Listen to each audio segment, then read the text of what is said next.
head because you had to. Really? Yeah. I was trying to stimulate growth. It worked. You know, I know a couple and it's of beautiful. Talents. Yeah. I know a couple talents who use similar products and procedures that also have hair. Well, I didn't use those. I just used creams and oils and stuff. No hair steroids? No hair steroids, no pills, no... I don't know what you call it. When you take skin or hair that grows somewhere. It's a graft. Yeah. I didn't do that either. It's true. So that would be disturbing if I did. Yeah.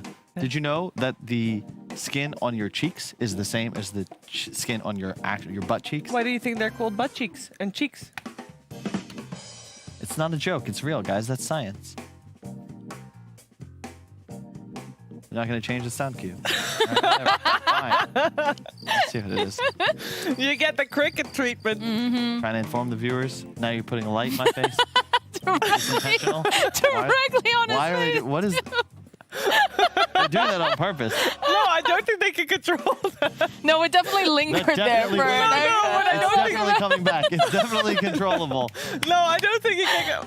Actually, I see someone doubling over from laughter.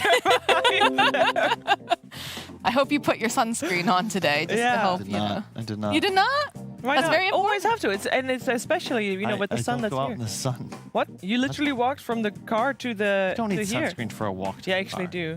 What? Yes, sir. Yeah, it's if you're listening to people that will tell you everything you need to know about the dermatologist, that one Or esthetician. Yes, they'll always say sunscreen, regardless of if you're planning on going outside or not. Because even if you step outside for a second, it will help. It will do something. It will Also, protect your windows, face. they don't always filter out UV. Yep. Should I sit in the middle seat? Not always. Not always. You want to sit in front every time you try to do rock, paper, scissors with Eleanor for it. Yep. And you often lose. Actually, he mostly loses. Why do you mostly lose? I'm like 6-1. I'm very good at rock, paper, scissors. You want to play right now? I win, we go to break. You win. I mean, I win. If you win and we go to break, then everybody wins. Okay. If I win, you guys sit here and I leave. No. And Then you we have to win. Stay here. We also win that way, yeah. Okay, how about this? What do you mean? Oh. All right. Best 2 out of 3 or best 3 out of 5? 2 out of 3. 2 out of 3? Okay. All right. I might I'm change gonna my be. mind. I'll be the referee. Okay. All right. And it's just for, What is it? Is it So 1, 2, 3, shoot? 1, 2, 3, shoot. On shoot, you release. Ready? So ba ba ba. And we go to Boom. break, then Right. everybody... On boom. Ready? You do it. Ready? Hang on, wait. Think about Think it. about your strategy. What am I gonna do? What am I gonna throw here? Think about your strategy. I know what you're going to throw. All right, ready? Here you go. 1, 2, 3, shoot. All right, best of 3. Ready? Ready. 1, 2, 3, shoot. 1, 2, 3, shoot. You got me. 1 to 1. 1 to 1. All right, one to 1 to 1. I'm not that fast. Okay, I have to gloat a You're little so bit about excited. Jeez, you're so excited. I come all right. Very happy. Okay. All right, here I'm we go. recently on a losing streak. It's like No. You a ranked gotta game. believe in yourself, Sheena. Okay, ready? Believe that you can defeat Kyle. You just went without me. That doesn't count. Okay, doesn't You just count. did it No, it without doesn't me. count. What? Moxie didn't count I down. am Moxie didn't count the down. I referee. set you up for that. Oh my god. Okay. All right, ready? Ready? 1, 2, 3, shoot.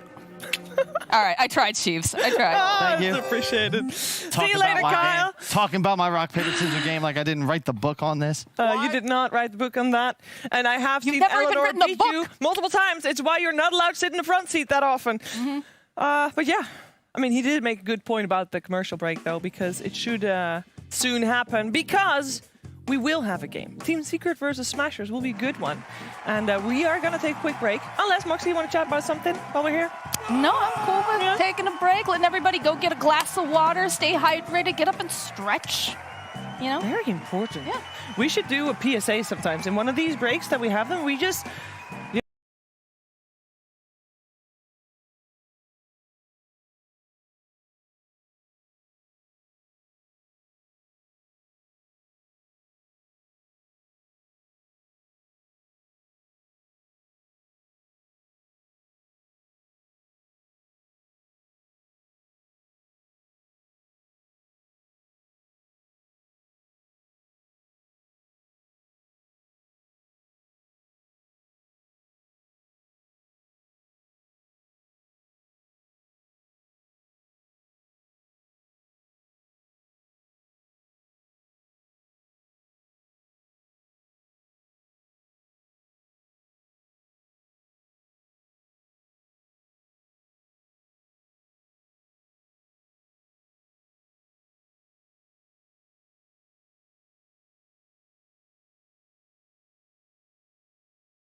Two teams that have absolute 0 victories here in the upper division of the Western European DPC League. You're watching DreamLeague Season 15, powered by Intel. And yes, you did just see Team Secret's logo fly by as I said that. They're going to go up against the Hellbear Smashers, and both of these squads have only got one lost series to their name. I'm joined by OD Pixel, and I'm joined by BSJ, and we're going to talk about what's wrong with the teams. Is there something wrong with the teams even, or maybe the other teams were just too darn good? Brian, which one is it? I'd say for Secret, it's more about the opponent they lost to. I think Team Nigma, they're just looking to revitalize with ILTW on their roster as something's beeping over here. Looks like we're on a timer. We're fine. My time's over. All right, Owen, your turn. Yeah, I mean, as Brian said, I think they've obviously they've both had 2 losses, but in very different situations. Even for Hellbear Smashers in the loss they had, they did win a game, which I think was pretty impressive. I did think they would get 2-0'd in that series. They didn't. They took a game off them. And as Brian said, yeah, for Secret, always the questions were going to be there. Nigma, how good are they going to look? They looked amazing. Honestly, if they keep that performance up, they're probably sort of now favorites to just take the whole league if they can give us the same standard they showed us against Secret. So coming into this still, I think we're in the position we would have been anyway if we hadn't seen those 2 games where it's like this series, it's going to be a bit of a tough one for the Hellbear Smashers, but I'm rooting for an upset. I hope we see some crazy stuff and see Hellbears be able to shake Secret up here. Yeah, and I think a lot of teams are in agreement with you as well, because if Team Secret lose, there's more points for other teams, therefore more chance for European teams to make it to TI based on points, therefore more chances for the teams in the qualifier to TI to have less good opponents or something like that. Let's take a look at the standings and see where we are at the moment. Of course, there's only been a couple of games played so far. Only 2 teams have played 2 series, but yeah, we have Hellbear Smashers and Team Liquid and Team Secret, the only 3 teams with yet a win to their name to get, Brian. Yeah, I'm surprised Hellbear Smashers is considered above Team Secret here, because Hellbear Smashers lost to Tundra. But they got a game. Oh, that's true. Is that why they're in the purple? I think this I have no idea. Purely just done on alphabet. I think HLS. Yeah, there's definitely alphabet. But maybe there's some sort of smart algorithm. I thought there was was just alphabet. Yeah, I thought there was some hidden message going on here. I was trying to decipher it, but you kind of ruined it for me. Because otherwise Team Liquid would be higher, because they also have gotten a win, and they got a win versus Alliance, while Hellbear Smashers had a win versus Tundra. Yeah, no, it's alphabetical order. Don't worry. But one of these donuts is gonna get turned into a breadstick, as they say. Why would you want to turn a donut into a breadstick? I feel like I would rather be the donut. You'd rather. Why would anyone do that? If you are craving something savory. If you're a breadstick maker from donut, stop. Just stop. What doing if what you you're are doing. craving something savory? And the breadstick is don't like... harm the donuts. Yeah, the donut did come for nothing the wrong. donuts. It was never meant to be savory. It's not its fault that it's not what you wanted. That's true. But if you have a donut, you want to have... I don't know. I'm taking it too far. It's fine. Let's start talking about Team Secret, because they are coming in here as the favorite of the season. They, of course, looked very hot previous DPC season as well. And even though they are considering it perhaps not the result that they wanted, because this is a team that definitely wants to be on top of all the charts, including the major. Coming forth at the major is still pretty darn good, and definitely nothing to scoff at. So Team Secret, I want still the favorites here for sure. No, for sure. Yeah, as I said, this series, it's going to be a tough one for Hellbear Smashers. But, of course, any team in this league, if you're playing against the Secrets, the Enigmas, the OGs, you're going to be putting in that extra prep, that extra work, because you know how much it means to just be able to take a game alone against these teams. So I expect Hellbear Smashers to come in with some fun stuff. I hope we're going to see some sort of different stuff. And, who knows? Maybe Secret... Maybe they'll continue to sort of experiment here. We did see some crazy stuff in their last draft. They come out with like the puppy Veno jungle, which, in all honesty, even though they lost, that factor of the draft didn't actually look that bad at all. That actually worked out. I mean, Brian, you worked in my pub. It's not bad. It isn't bad. So, maybe we'll see Secret experiment and Hellbear Smashers hit them as a surprise. Yeah, Puppy traditionally has liked to you know, find the extremes in terms of draft. He'll go for the unorthodox and see how it works. If he has an idea, he generally sticks to it, right, Brian? Even if it doesn't work the first time around. Yeah, I think the way that they see Dota is much less straightforward than most of us do. They see like, okay, the opponent has a lot of push. We need something that de-pushes, and it's a hero we haven't picked in the last 6 months. You know, that's but it's fine. Yeah, exactly. We had an intention behind it. That's the cool thing about Puppey and everything he does. The thing I like about this series is Hellbear Smashers, they're kind of predictable in terms of their draft. Like they pretty much have a small pool of heroes on all of their players. You kind of know like, oh, they're going to pick Lina, they're going to pick Invoker mid for Stormstormer. But Secret, on the other hand, they're kind of willing to pick whatever based on what they see. So we're going to get a good idea of like Puppey's exact vision of how to counter the heroes that he knows Hellbear Smashers are likely to pick. Yeah, and we're also going to get an idea of what Puppey is thinking currently on the changes made in Dota 2. It's lassoed. Crossblast going to be there as well. No tail poofs in with the second Meepo. Well, I'm sure I've been developing throughout the years of playing this game. It's necessary because, let's say back 10 years ago, it was easier, but the competition was easier. People weren't doing as much things, and therefore you didn't need to do those things. But once somebody always brought the new level in, you know, somebody brought in playing lanes like all the time, maybe some guy just literally only talked about how to focus the game through only one path, like mid lane or whatever, which is like a thing that we started doing with Dendi a lot of the times. Everybody has all these millions of ideas. At some point, they become so natural for you because they become Dota, right? Everything just becomes the way it is, but at the same time, there was always somebody pushing this next level. He gets the Doom on Footing before the last, so here comes Hani. BKB popped and God Strength. They're going to try to go on Dendi. Nice BKB disjoints. The biggest levels, for instance, were like coaches being added. At the beginning, the coaches could actually stand behind you and tell you, yo man, you're getting ganked by this guy. You know, that's what basically happened. And then coaching has been kind of like a hands-off game, but hands-in during draft type of thing. And mental coaches has been like a new plus for every genre, not only Dota. Definitely a lot of evolving done in the Dota 2 scene, and also in Team Secret roster. Actually, 2 players on the side of Hellbear Smashers used to play in Team Secret. Both Ace and Misery, different times, were on the squad. Both of them actually have won majors with Team Secret, and unfortunately for both of them, quite fast after those majors, they were also removed, Brian. Yeah, I think Puppey likes to say that I won in spite of having you on my team, not because I had you on my team. Something like that.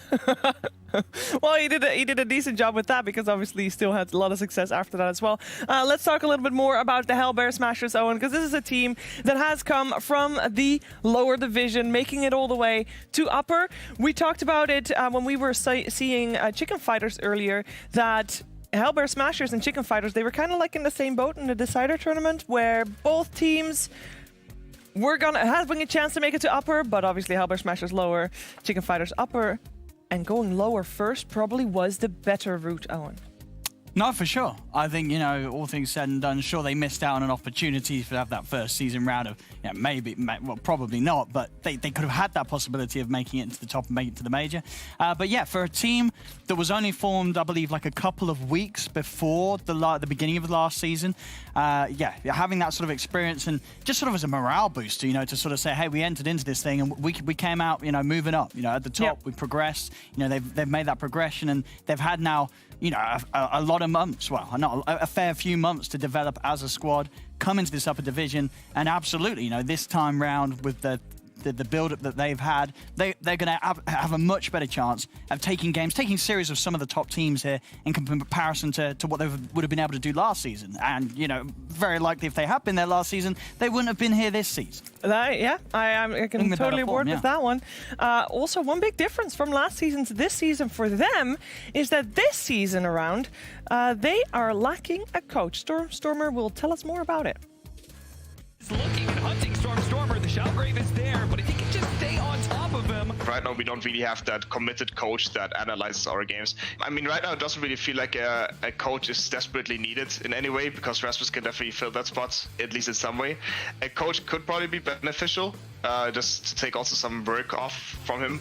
Can he deal with Ace and Stormer without his BKB? They still have that Aegis up on Storm. Like, T-Geffner always used to be a very nice person to just talk to after games. He also took a lot of work from us. He made sure that we always had scrims going and that made all of our lives easier. But since the moment that he got invited to casting, he had to rather want to spend time with our team or spend time doing the casting and the analyzing. So it was really hard for him to just manage the time. It seemed just like a better idea that he fully commits to one of those things, and we completely respect that he chose to stay with the analyst's point of view. Generally speaking, I'm really grateful for what he's done to the team. He also made sure that we have a replacement immediately who takes care of everything that he did, or most of the things that he did. And yeah, I can just say thanks to T-Governor for everything that he did. Their loss is our gain. He's not here today. He should have been, though, with that, wholesome ending there, Brian. But a coach, not having a coach, I think, if he says Rasmus is the one taking that job, generally someone who's in the game as well is not that good as someone outside the game, right? Yeah, it's so difficult to leave your frustrations in the game. Every time you lose, you're going to be a little bit distraught about exactly why you lost, and you're going to be biased sometimes. And the biggest thing I think about T-Gov is that he is a very lighthearted, goofy dude, and I think something can be said for a Dota game where you have that comedic relief after a loss, and maybe a what did I do? Well, no, I think it's very sad. Okay, great T-Gov, good coaching. You're very good for comedic relief. Hey, I'm saying that the guy is knowledgeable about Dota, but he also keeps it light. Yeah, okay. And I think with somebody like Misery at the reins, that's probably important, because I know he's a pretty overbearing dude. He just comes on strong, and I think that balance is important. So I love T-Gov, so no, I'm just don't kidding. skew this. Please don't clip it for Reddit. It is really good for comedic relief. On the other side, we do have a coach for Team Secret, and he's been with Team Secret for a while. Oh, and Heen still involved in the drafting there too, together with Puppy. Yeah, I mean, if it ain't broke, you don't need to fix it. I mean, as you said, sure, they didn't win the major, they came fourth, but especially compared to the rest of EU, that's amazing. Coming fourth, wow. So they're not. It's something that works for them. They've got something going, and I don't expect that to change. I think this Secret, even with the loss the other day, this is a team that. I mean, I could just see this team lasting for much past TI. Even if they did, well, okay, that's a lie. Maybe they get a terrible performance at TI, it's probably changed. Who am I kidding? But if they get anything within the realms of top 6, I think this team's going for the next season as well. I see this team going for until TI 11. You don't see any weak links. It's good. Recently, well, obviously, there's been some criticism. Some things have been pointed towards, maybe just a little bit. Nisha, I think Nisha needs to step it up a little bit. Compared to what you're used to seeing from Nisha, it feels like some of the recent games, they've been hard. And, you could look to point at other things that have sort of fallen apart a bit too much. Maybe sort of this strat where, Zai, normally to be the one that goes into sort of sacks his own game, dies a little bit. Maybe he's dying a little too much, in some of these losses. But it just feels that sometimes we're seeing Nisha on these heroes that we used to just see him blow away the competition, out-farm them completely, and it's just been a bit shaky. But again, especially with the last series, could be new patch, sort of jitters, just having to get into it. I'm sure we'll see Nisha back on top form soon, but of course for Secret in this league, they need that to happen ASAP. And, we'll get to see it today. And I think against a team like Hellbear Smashers, where Secret's obviously coming in with the upper hand, this could be quite an important match for Secret to have after, they did have a tough series in terms of just having a game where they can, get into the motions, feel a little bit more relaxed against Smashers as compared to what they had to do in preparation for Nigma, and sort of find that power that they did bring out at the major. Yeah, I hope that also the weakness that you're pointing out on Team Secret, I hope that's something that Hellbear Smashers has looked at, and hopefully for them, they can pinpoint them and abuse them and take the series. We're going to find out, though. It's drafting time very soon, right around the corner. First game of the series, Team Secret versus Hellbear. After the break.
And we're going to have a best of 3 between these two to decide which one of these two teams will actually get a W on the board, because so far both teams have not been able to do so. I know both teams have already only played 1 game, so plenty of room left for growth here for sure. We are very soon ready to show you the draft, but before we go in there, I'm curious. Like we mentioned earlier, Owen mentioned that Nisha was going to be maybe he's not been playing up to the expectations of Nisha. Is that something that you feel like Hellbear Smashers is going to try to exploit in the mid lane with Stormstormer? Maybe. He does play a lot of lane dominators. I think Lena's the one that we really want to emphasize, even though you told me to keep it on the DL. Make sure Ice Frog doesn't know too much about this hero seemingly being more powerful. But I think the thing about Nisha being like off form that Owen kind of said is, compared to the other teams that we've seen roster swaps from, nobody on Secret looks like they don't belong, or they It's not because they're like way worse that they don't belong. It's just they don't fit into the mesh or the equation that makes this team work. So it's like maybe he's just going through a tough time, or maybe he hasn't played many pubs recently, whatever it could possibly be. I'm not too concerned about it. Maybe he had a bad day, bad week. Yeah, exactly. I think they'll right the ship, and I think Hellbear Smashers, I don't want them to focus too much on something like that, but I think they should play to their strengths, and Stormstormer on those lane dominators, definitely a thing. Okay, what is some other of their strengths, Owen? If there's something that you can mention that gives them a better chance in this series, considering they are coming in as the underdog. I want to see Gilga on some hot stuff, some Earth Spirit, something from Gilga, something that I know he can just smash the game with. I think you're going up against Secret, you're going to have to deal with sort of the rotations of someone as proficient as Yapsor, and I want to see Gilga step it up. I know he's got it in him. He just needs that confidence.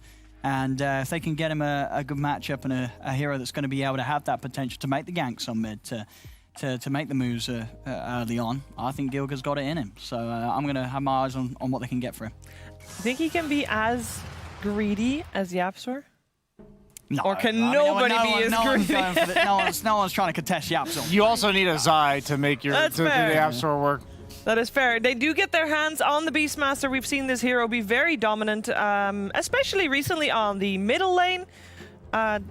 So would definitely suggest that as a good hero for Nisha, but we know Zai plays it very well as well, so they have got the flexibility. That being said, it's Team Secret. Who knows? Maybe Puppy takes it to the jungle, I'm down. Yeah, jungle Beastmaster, I can see it working, get some nice angles with the axes. Hey. There was a patch that Jungle Beastmaster way back in the day was a thing.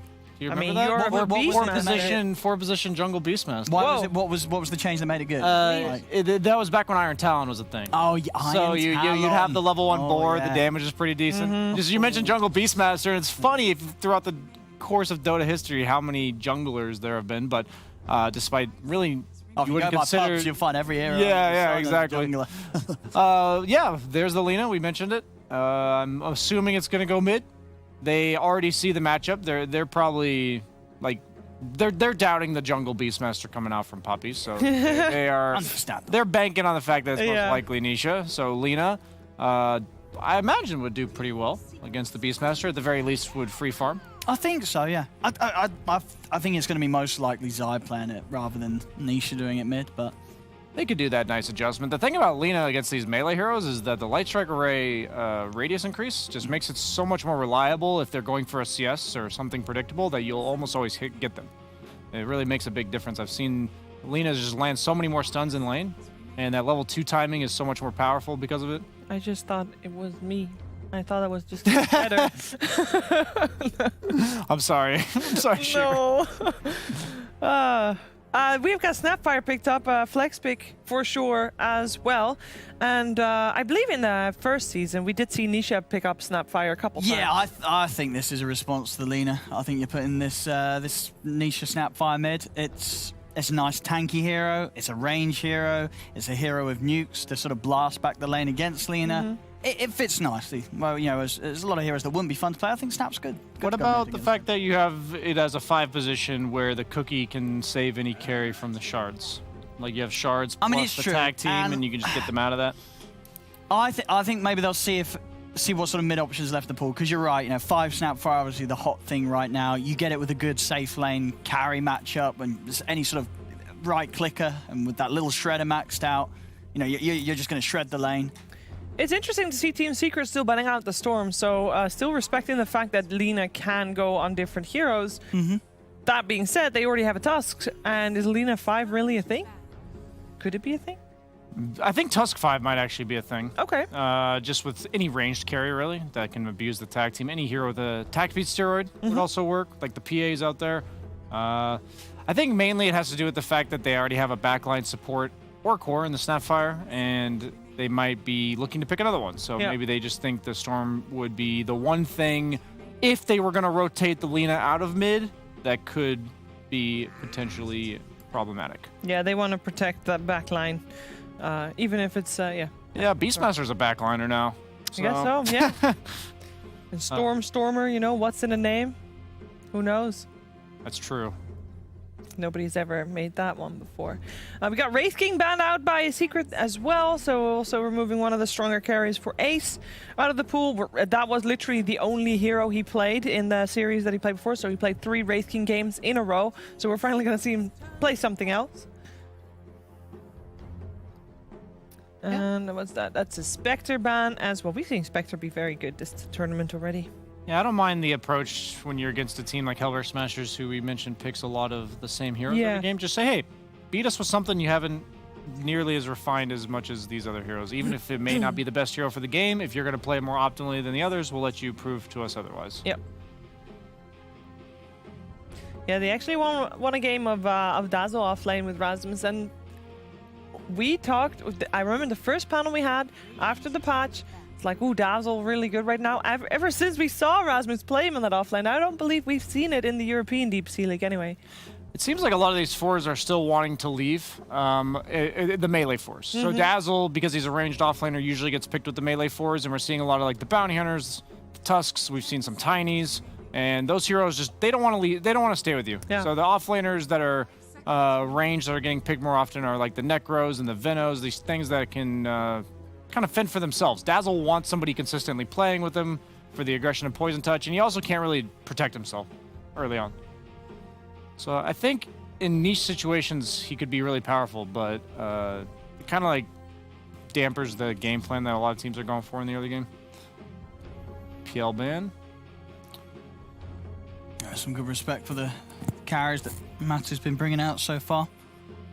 Definitely always going to be a fan of the early Gyro ban. I think Matsu's, always was one of the better Gyros in the world, and I think it's a good patch for the hero right now, especially with sort of the pace that the Secret like to play.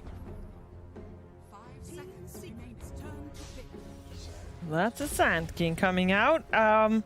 Normally played as an offlaner, sometimes 4, and obviously it was the instigator of Secret's demise in the second game that they played against Team Nigma, with Nigma Miracle playing it mid and crushing with it. I could see Sand King mid against Beastmaster being real good. Yeah? Yeah, they've definitely got that potential now. Yeah, the melee versus melee matchup for Sand King is always fantastic. You probably beat him at his own game, I have to imagine. The whole push-in lane farming game. I think Sand King would probably do that better because he's favored in the actual lane itself. I'd be curious to see if that's what they do. Do we like Spirit Breaker? I mean, they've got counter plays. I mean, you're going to have to be smart with the angles if the Lina is a core and if that's going to be a priority. If she gets the Yules, she's going to be able to put a stop to you heading in. Tusk has got the saves. Sand King is going to have a lot of mobility to sort of, break away, force you into, putting yourself in quite a dangerous position with the inevitable blink and the burrow strike.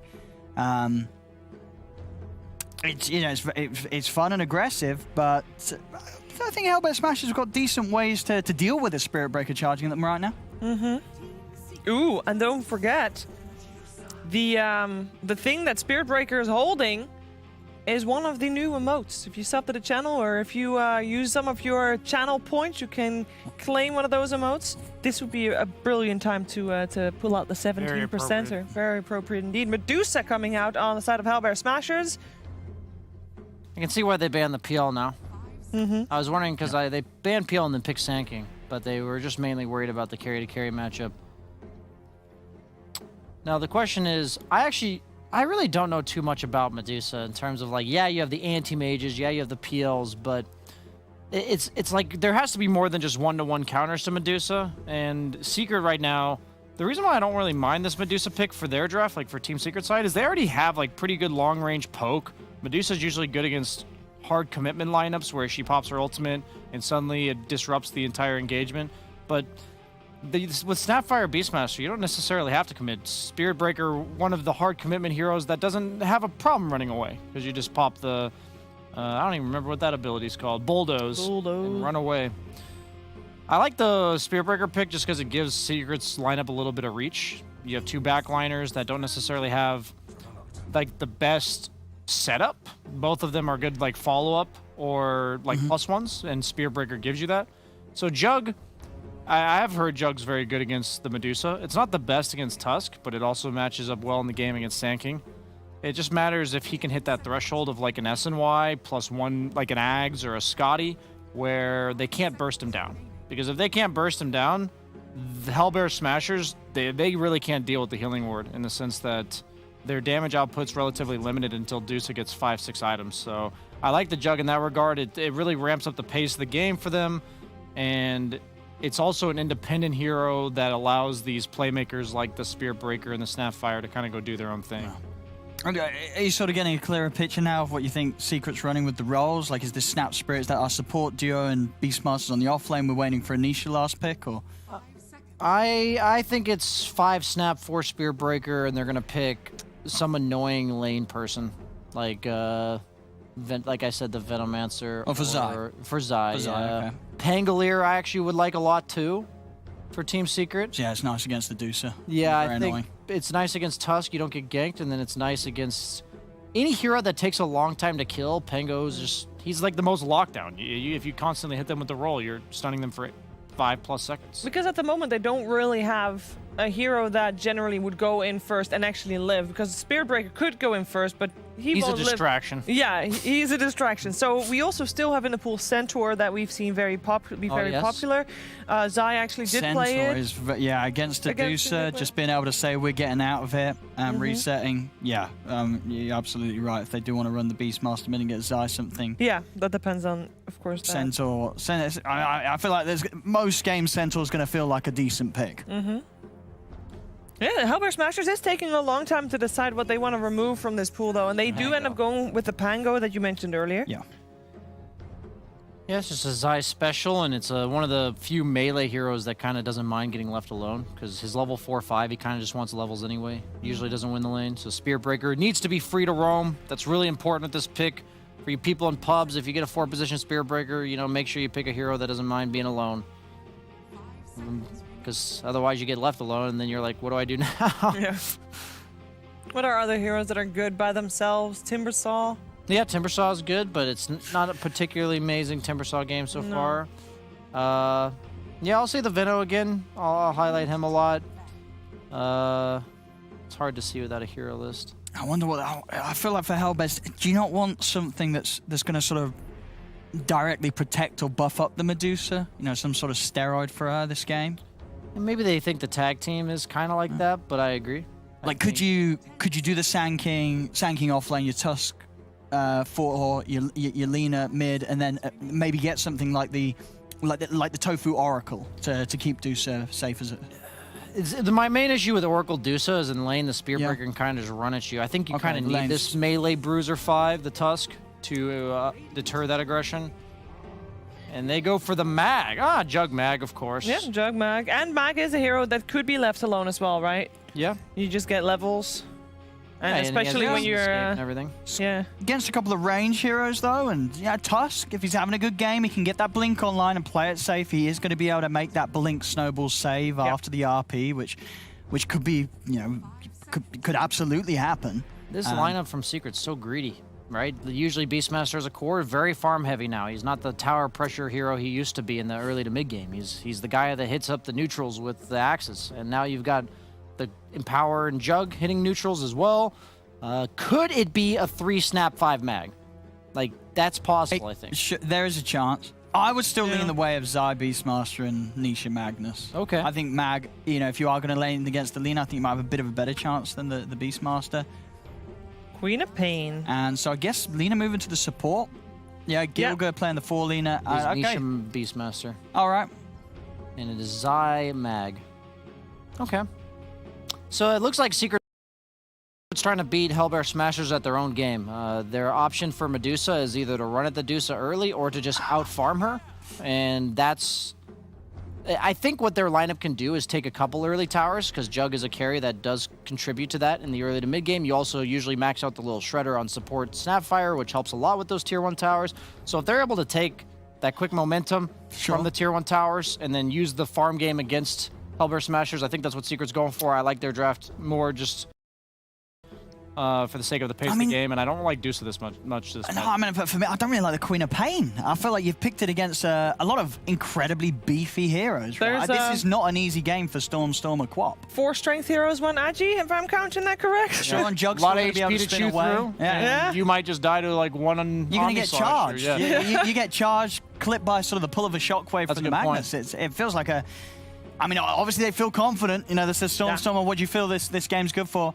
It just feels really, really hard. 10th pick like, Quap, feels better, I think. Okay, so what needs to be going right for Stormer? Is it really Stormer's game to win or lose? He needs to win his lane such that he's able to chase the Beastmaster through the jungle. It's kind of like we saw the Viper against the Kunkka last series. He definitely needs to shut down that Beastmaster's timing.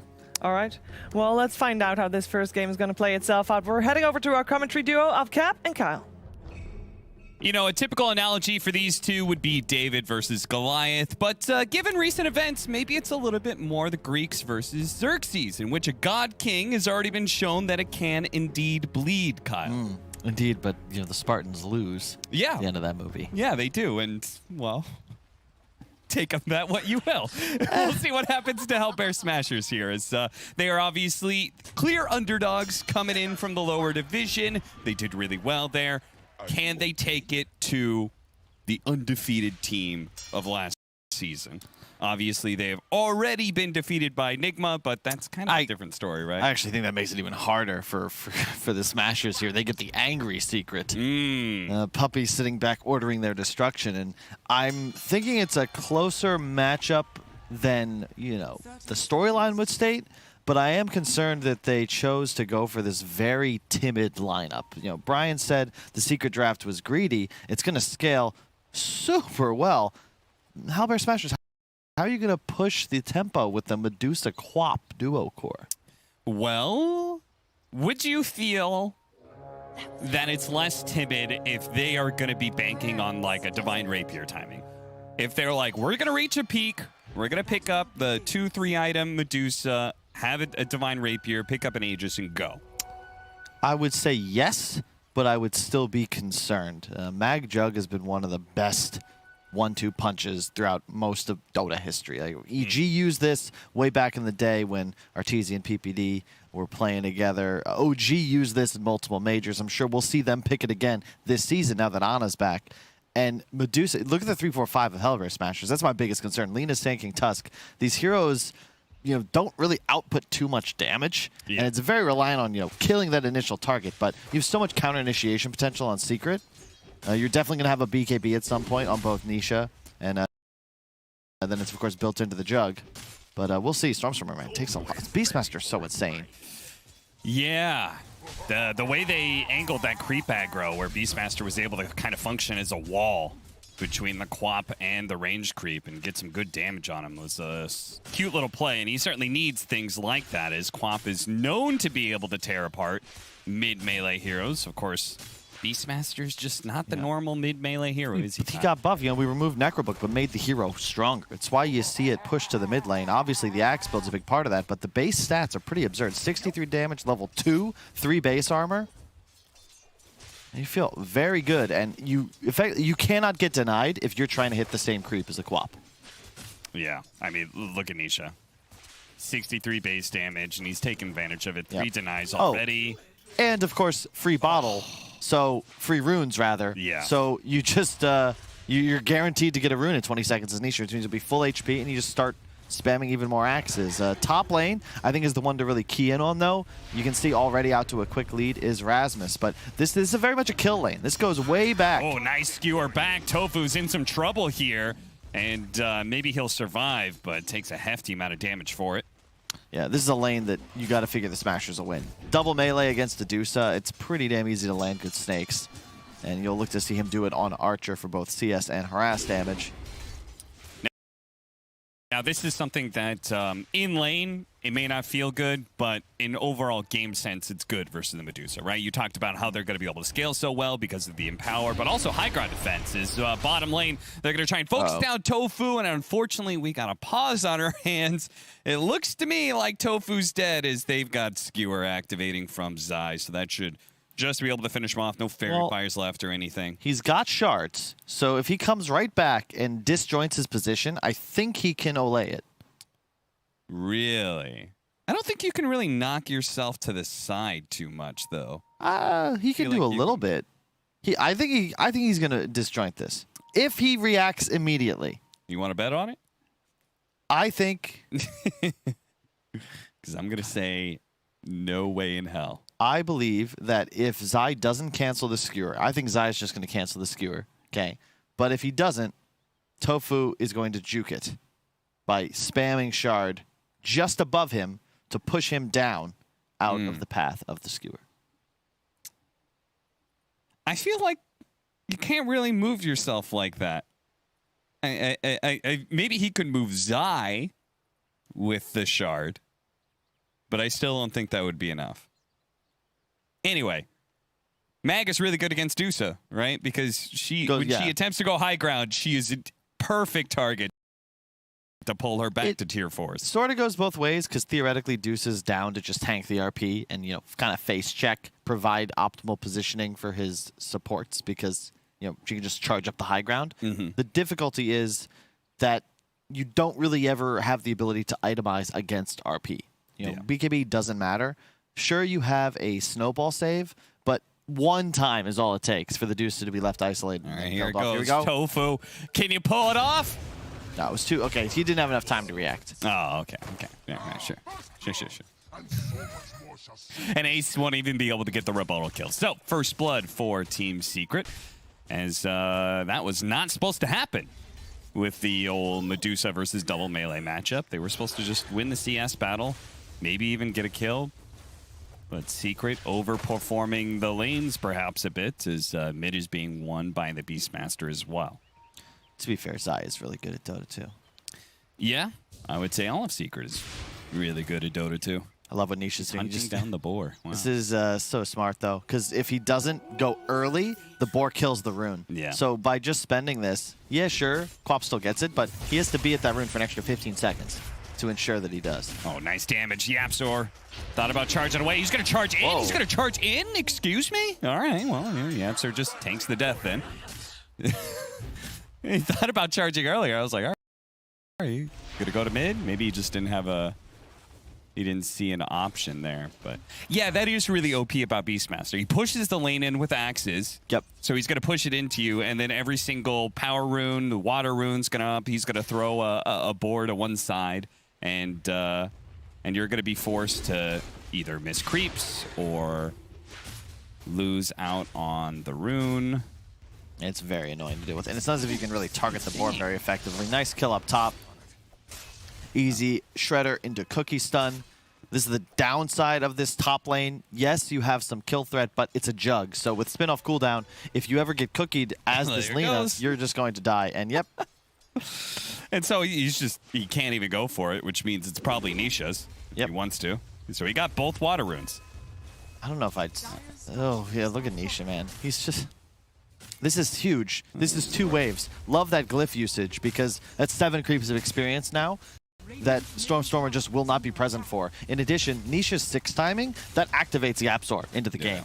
Suddenly, 1 axe throw onto the Quap, he's 70% HP or so. If Yapzor's off map, now you're just dead to a charge roar combination, and he's already out-leveled. It's going to be a tough game for our boy Stormstormer. And you know what the best part is that they picked this into it. Oh, what is this? What happened there? How did he must have been charged back or something, right? They both. He's going to man fight it out, but Yapzor's more than tanky enough. What the?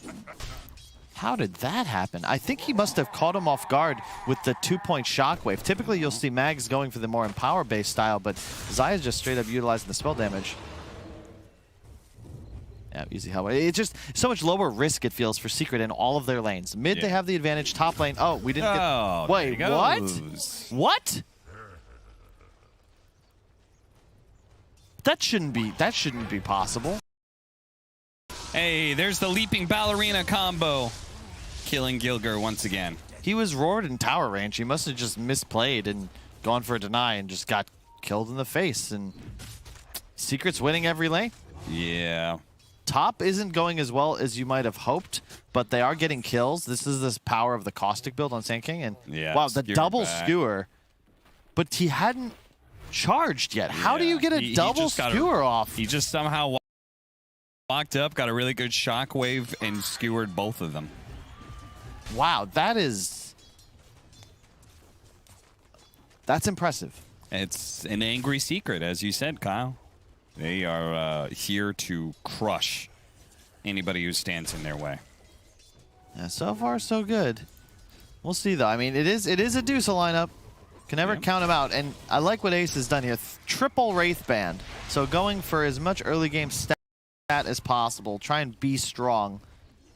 Charge coming in. Gilger doesn't see it coming until too low. Ooh, that was a nice little burrow. It's not going to stop anything, but for a second there,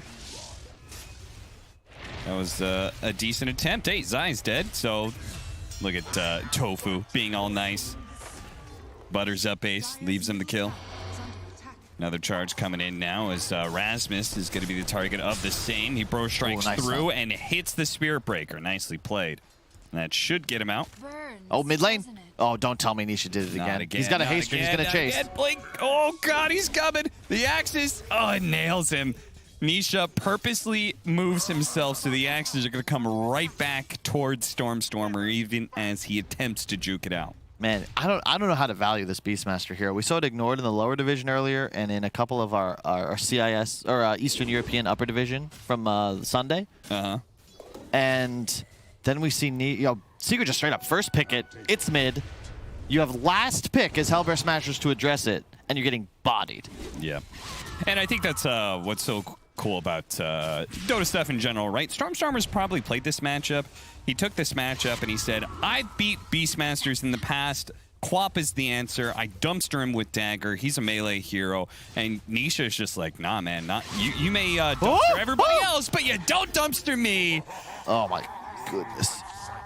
Nisha does it again. Killing spree just off of Quap kills. Nisha wasn't even at TI8, man, where the pre-party they had this whole axe throwing competition. Funny enough, I believe both Puppy and Kuro made it to the finals. Nisha wasn't even there. Still got the skills. These guys are savages, man.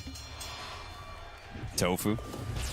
We know where he's going. Trying to pull him through the trees, I believe. Not a bad idea.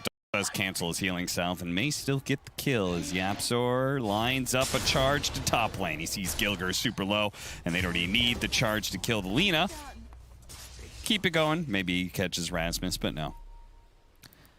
Hey, net worth, though, it's not terrible. The big issue is actually the XP, because Nisha is level 10.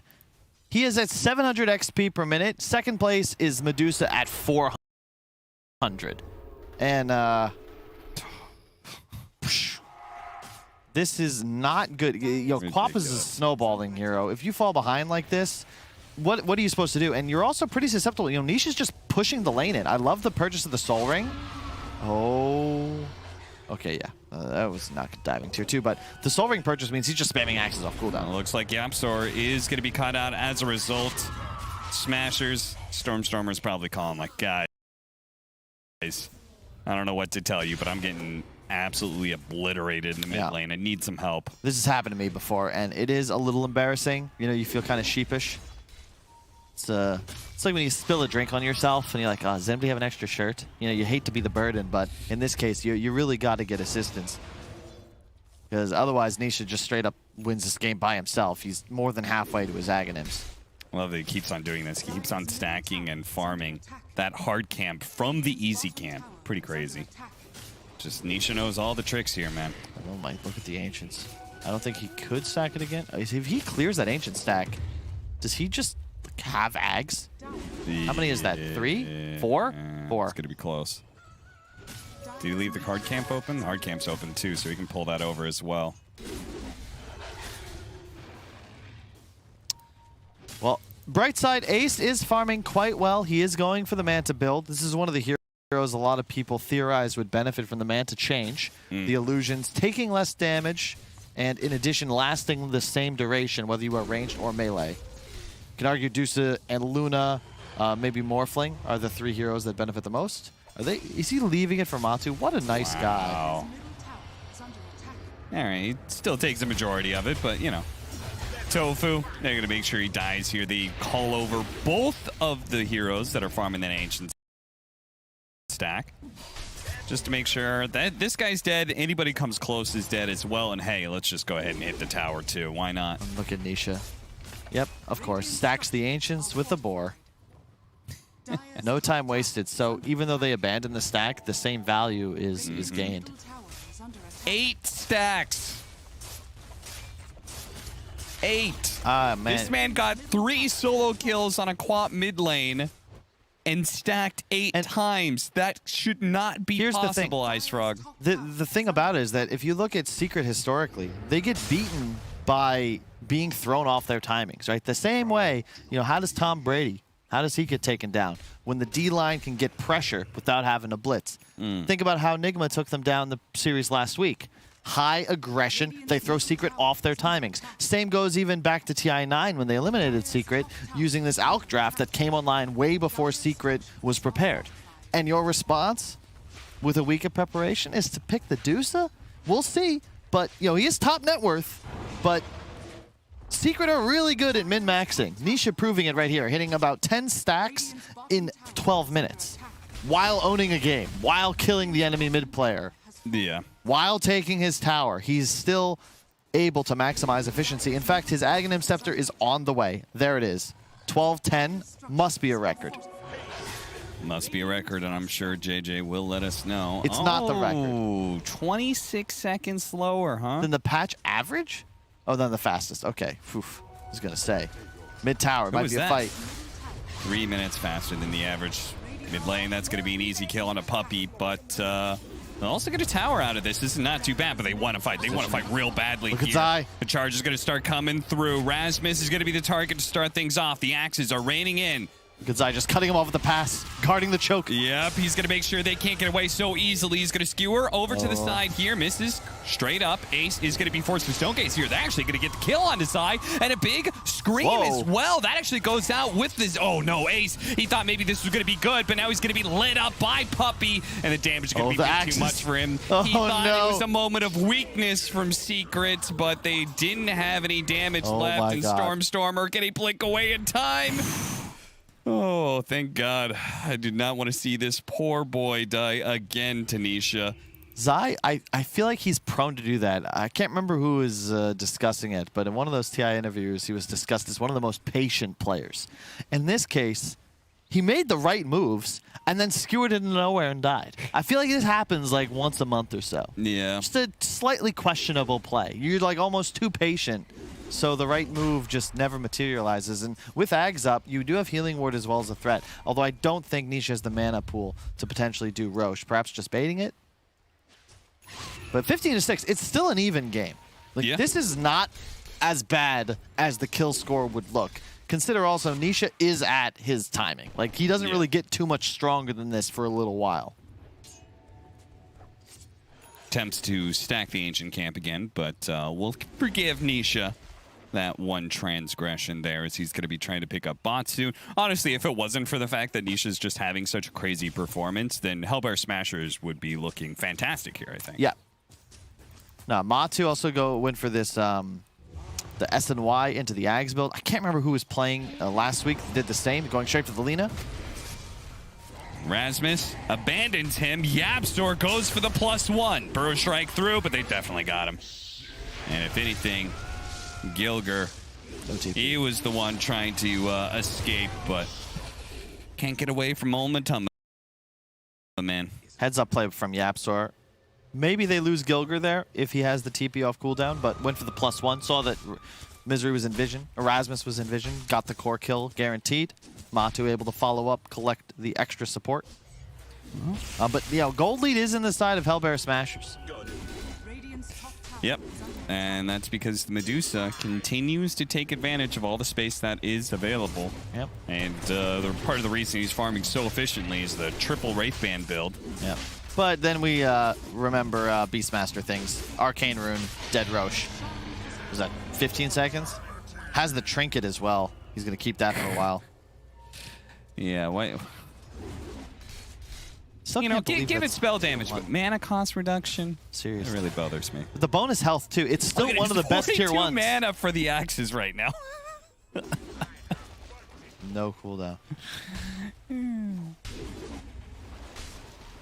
ILTW rushed SNY in their game versus Secret. So, Tumba Man. How do you even balance this as a mechanic, though? Like, there's no cooldown. It's either going to do enough damage to be viable or not enough. Right? Like, it feels tough to find that middle ground. I suppose if you nerf the base stats a bit, he won't be quite as dominant in lane. The fact that a Beastmaster is able to crush a Quap kind of just blows my mind, but yeah. Matu's build makes a lot of sense. He has the Empower and the Beastmaster aura, so we can go for these fighting items without hurting his progression. And Ace at some point will be strong. Gold lead going back and forth, but if Secret can take this tier 2, they will gain control of the outpost. Oh! Charge on through. Rasmus. Quick reactions by him, but the Quap in the back line is already dead. They're turning around, trying to still deal with the Spirit Breaker. They may kill him, but it takes such a long time. Now they're going to be caught. Tofu. No chance in a snowball's hell is he going to be able to get out of that one. The axes, no cooldown to him. Nice play set up there by Secret. They have this really nice ward near their top outpost, so they had the charge for vision, and then a easy as pie RP from Zai has the blink revealed, but he finds that kill. He'll be quite happy with that. All right, Butterfly, Divine Rapier. Let's go. The Butterfly makes a lot of sense. You'll be able to juke all of the pretty much sole right-click damage from Secret. You know, the little all 3 cores, the little shredder. And it's also quite nice for the stats. Most benefit to DPS of the Manta Illusions as well.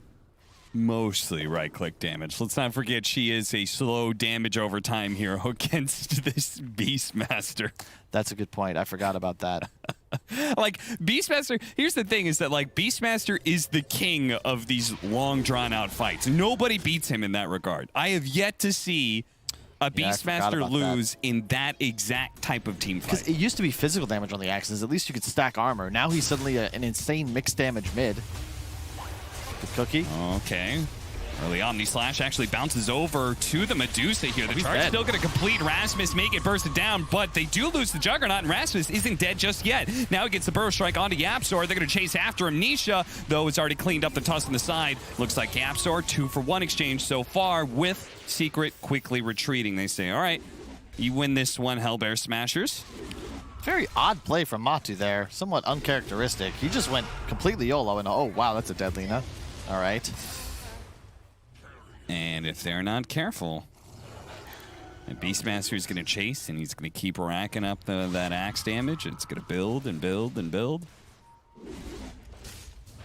It's just he's farming so fast.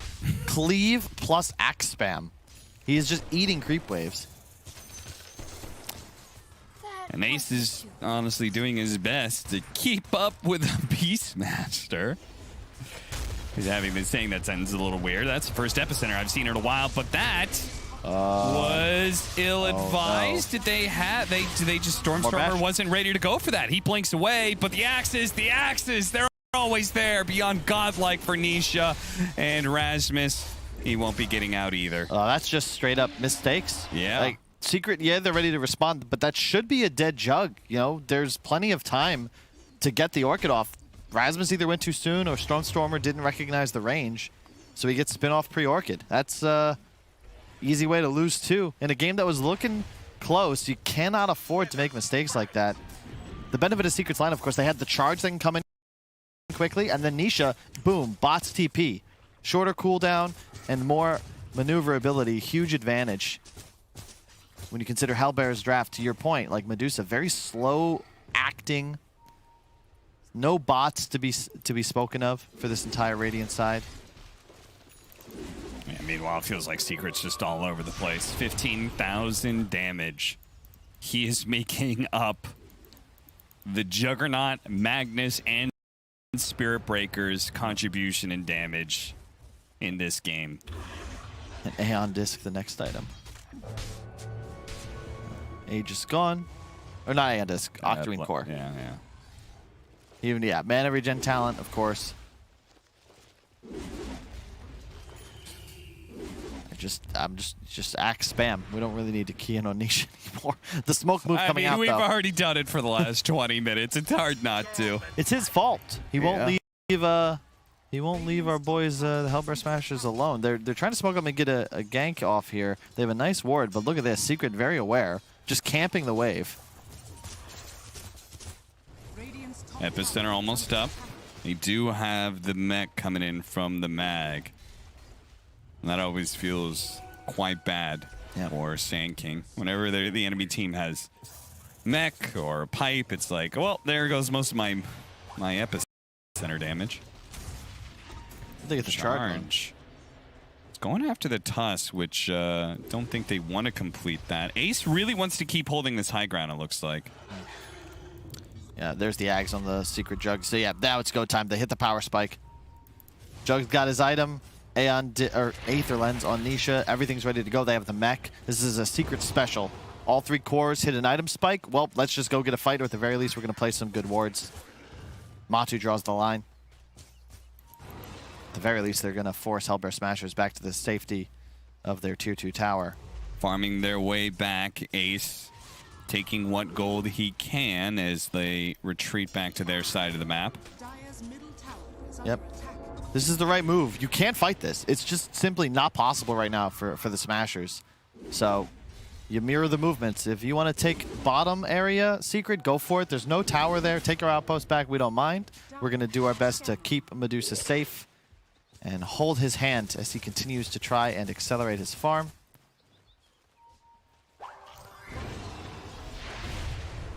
You just can't shake the feeling. You know, Secret there, they're like a hungry lion. Searching for the jugular. One big fight, they straight up take 2 racks if 3 heroes on the Radiant side are down without buyback. Ace putting himself in the front lines here. Swiss Slash from Matumba Man, just a poke to see if maybe they can get a Stone Gaze forced or something like that from the Medusa. Ace, though, remains pretty calm. Doesn't pop anything major here. The charge completing here. Still onto the Medusa. The skewer misses from Zai. The shots come in from the Snapfire, and from a distance, they're going to bring down Gilger. One support already down, and Ace having to use his Stone Gaze to retreat. It's time to leave, but they can't get away from this Beastmaster. He pursues. Blink Dagger and Axes raining in constantly. Stormer. Caught. Zai. Oh, Zai. Another screw up from him, and they're still going to catch him, maybe. YapzOr, he's like, don't worry, buddy. I got him, even if it forces me into tier 2s. Oh, the Sapphire! The healing talent comes out and actually keeps YapzOr alive. That one will land. Well done. As Zai and Nisha are able to bring down, 2. Aeon Disc immediately popping there. Zai is quite low. He's going to try and skewer away to safety here. The last couple of shots coming in. It's not quite enough. The Solar Crest helps keep him alive, and Ace is taking so much damage from these axes. He's got to retreat, but nice interception there from Rasmus. He stops the charge on through, gives up his life to be able to bring down YapzOr. But Ace, he needs more help, and Nisha, he doesn't care about the tier 4s. He's in deep past them. He's just going to take him out with more axes. Oh my God. I can't, Kyle. These axes are insane. I can't not talk about the fact that that's Nisha all. single-handedly Look at the damage. 8,000 damage. Nearly 2/3 of his team's total output in the fight. Almost twice as much as the entire enemy team. What is that? That's more than his team combined, Cap. More than his team combined. But almost. Oh, that's close. Yeah, close. Not quite. Not quite. I did some math on the fly. Is even, it's so absurd. What is this? We need a patch to fix this immediately. We had one. We already had one. We need another patch. It's funny. Zai is just like having fun. He's just, what was his output in that last fight? He empowered his allies. He whiffed a couple skewers. He's like, oh, sorry guys, Blink's on cooldown. I'll be back soon. He shockwaved, but I feel like that last kill didn't even need it. I feel like the axes would have killed him anyway. This is my favorite part. Let's just, like, Zai. Zai's got him. Gets the Q. Pulls Don't him want to in. waste the RP. Gets the skewer. Oh, yeah. Touchdown. And what's funny, Yapster even gets the bash, right? So he could have just taken his time. Don't do it to him like that, JJ. Twisting the knife. Rasmus in trouble. Trying to get out. Somebody saved me. The primal roar from downtown.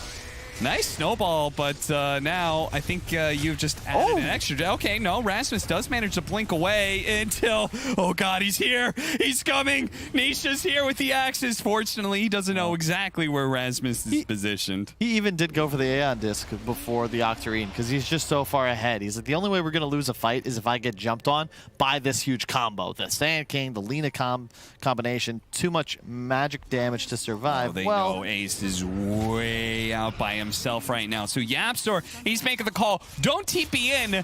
Just take the tier 3. Take the lane of Bear. So I'm going to make sure this guy can't TP out. They've got to kill Yapstor first if they want to be able to TP back to safety. In fact, they may not even try. Maybe they're just giving this up. And TP in now, but it's awfully late. Deals with the Hawk. Melee barracks is about to fall. Matubman, he'll just pop the spin to finish it off. Start backing away. Skewer on in. Manage to find Gilger. Eula Scepter, that's only going to buy you a moment's peace before you eventually die, sir. 10 to 11 with 11,000 net worth lead. Secret have taken one lane of barracks. Nisha's just playing his own game, own little mini game on the side, and just whack-a-mole, throwing axes constantly. All right. Skewers him back a little bit. Hits the RP. The snowball. Keep him in place. Keep the axes flowing. Nice snowball backwards into the siege wagon that was inside of the base. They're still going to go for it, though. The charge on through. Tofu's already dead. Nice sonic wave that hits a lot of units here, but Nisha, the axes continue to build up. Nisha does get stone gazed here. He still has a cheese to be able to work with. The cookie gives him a little hop. He turns around. Nice kick up, but now they've skewered him in deeper, and that's not where they want to be. The snowball pulls him around, but Ace, he doesn't have anything left. He doesn't have enough damage to be able to deal with Secret, and that's it. Yeah. It's GG. There is no way in hell that they're gonna let this Beastmaster through again. Hellbear Smashers 100% are banning that out. Otherwise, it's a 2-0. I mean, just 1609 on Nisha. They first pick it. We're picking Beastmaster. It's going mid. You last pick, counter it. It does not succeed, and you straight up just get axed to death. I think he's gonna end with possibly. I don't know if you should average this much damage. What did he end up with? Let's see here. 32,000 hero damage. That is nearly more than his entire team combined. And it is, it's just not something I think they were ready to deal with today, Cap.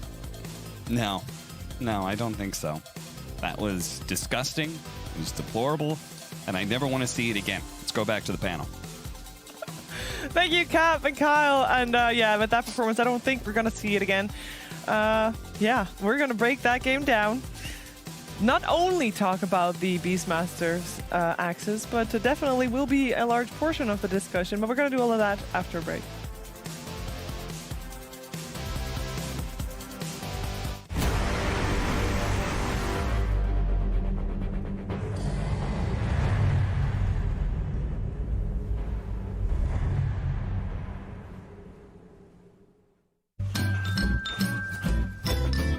You ready? Huh? Hey, he's a good boy, huh? You ready? Huh?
first game of this best of 3 series here between Team Secret and the Hellbear Smashers goes the way of Team Secret. Of course, this is in the upper division of the Western European DPC League, and you're watching DreamLeague Season 15, powered by Intel. This game was, as Cap pointed it, disgusting. This right here is... It's just... That's the dumbest... Don't watch, guys. Like, what is that? That's not Dota anymore, and he knows it. He knows it. I'm here with BSJ and ODPixel, and yeah, we're going to break that game down. We're going to try to not talk too much about the Beastmaster. If we take the Beastmaster out of the equation, Owen, what do you think of that game? Nothing else really happened. I mean, it was all. I feel like mainly Nisha, you know, which I'm happy to see. As I was saying before, I was looking to Nisha to step it back, and you know, one of Nisha's best performances in a long time. I mean, you don't get any better than this. I know, you know, you'll look at it and say, "Oh, S-Frog this and that," but we have seen some people play the mid Beastmaster, and it's been underwhelming. You know, so it's not like you pick this hero, you go mid, you win game. It does take skill. And I think Nisha's played it the best that you'll just see anyone play it. With the efficiency, which I said Purge will cover, so I won't touch upon. But just 100%. You know, he was playing it at 11. There was nothing held back from Nisha. He was doing everything in his power. So great to see him back on form. Do you think, BSJ, that Hellbear Smashers picked Queen of Pain because they thought it was going to be Snapfire mid or something? No, I think they just thought melee hero, strength hero can't really deal with the dagger, that the Queen of Pain may be able to bully the Beastmaster out pretty early. And obviously it didn't work out that way. I will say that if you remove the Beastmaster from the equation, like if the mid lane went somewhat even, this game would have looked really good for Hellbear Smashers. So I'm going to give, you know, a little bit of kudos to them that their side lanes went pretty well.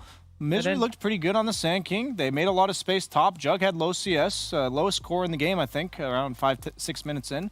And the Medusa had #1 net worth at some point in the game. It did. So if the mid lane was more even, I don't necessarily think it's Stormstormer's fault. If you know the Beastmaster can go mid and you still lose to it, I'm going to assume it's the Beastmaster.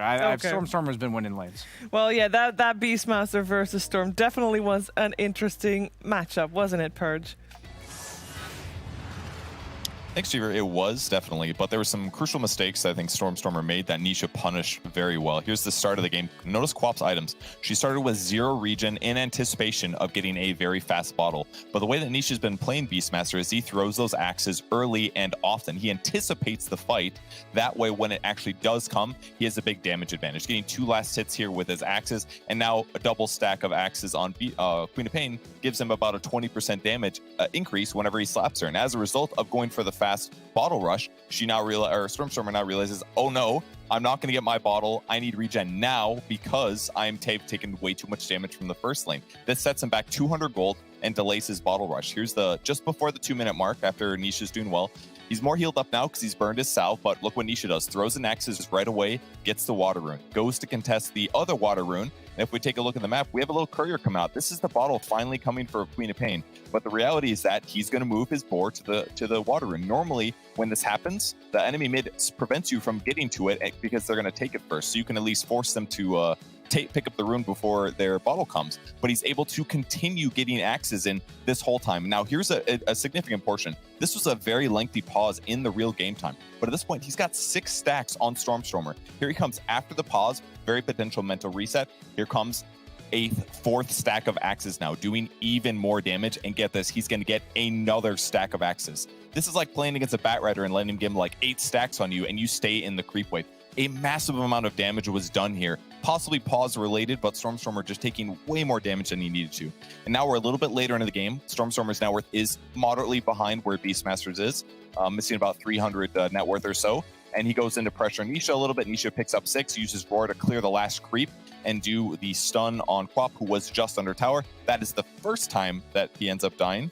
And then later on, Nisha's going to come towards the mid lane. He's got Haste Rune picked up, throws axes from jungle, walks forward a little bit low after using Soul Ring, gets Roar off because Stormstormer didn't instantly blink back, and then with the Haste Rune is able to clean up this kill. That's kill number 2 in the mid lane. Kill number 3, TPing in, sees him coming, throws the axes right away. He doesn't care that the fountain's going to offset at least half of that regen, because what he's doing is spamming axes. He's got a charge coming as well to potentially set this up. The boar here able to interrupt any potential bottle charges that Stormstormer wants to use in this moment when he should be healing up. And as he goes to do the small camp, he just chucks another pair of axes in to get a cheeky third kill. An absolute dumpstering by Nisha, but great exploitation of the lack of early regen by the Queen of Pain. Small decisions having a big impact there. Yeah, no regen to the lane. Sure, Beastmaster in itself, great hero. Axes definitely broken. But you can't make those mistakes against a player like Nisha. You'll run away with it, Brian. Oh, absolutely. That's why a lot of the mid laners, they pride themselves on having great knowledge of every single matchup. You need to know every little in and out. You need to know you need to come to the lane with tangos or a salve or whatever it is that will get you past the first 2 minutes of the game. Because if you have a player of Nisha's caliber and you give him even a slight advantage at the 2-minute mark, he's going to snowball that. Maybe not always that hard, but pretty hard. Yeah, the Beastmaster helped it along a little bit, but yeah, that was also, as Purge pointed out, that was just Nisha playing a little bit better. We're going to find out if Game 2 can be a bit more even. We're going to head into the draft of Team Secret versus Hellbear Smasher, so stay tuned. We'll be right back with more Dota 2.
Game 2 of Team Secret versus Hellbear Smashers coming your way here at DreamLeague Season 15, powered by Intel. And this second game, we talked about the first one, saying, hey, if Beastmaster was not part of the equation, this game might have looked very, very even.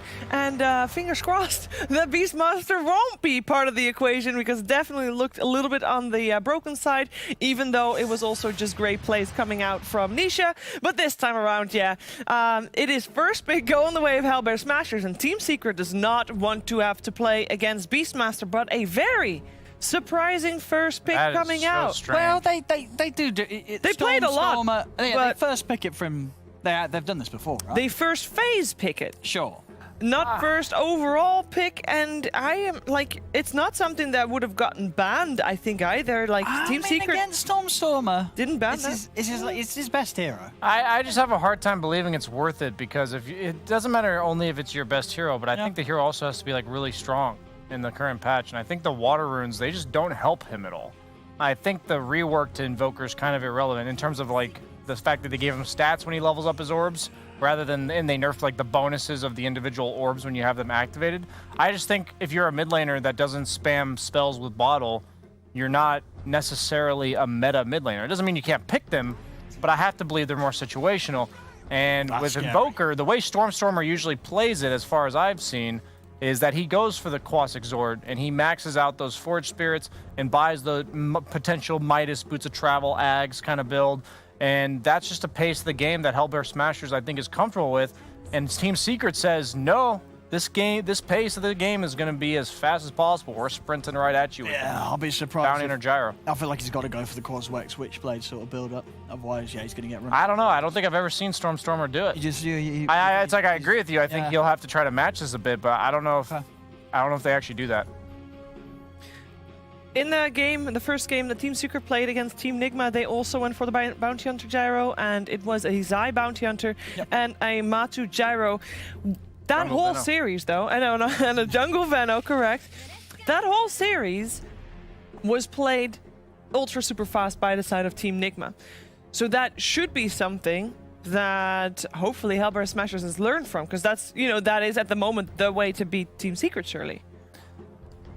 Yeah, I think matching the pace is a huge part of dealing with Secret. What I liked last game was that they did have really strong dual lanes. The Tusked Medusa and the Sand King Lina coming out from Hellbear Smashers. Like, they have aggression potential. They force reactions to anything they're doing. So Secret can't just do their standard efficiency all three lanes while also ganking you with the likes of Yaps or Azaib. And this time around, I don't know. I don't know how I feel about this Willow pick. I think Bounty Hunter needs to have...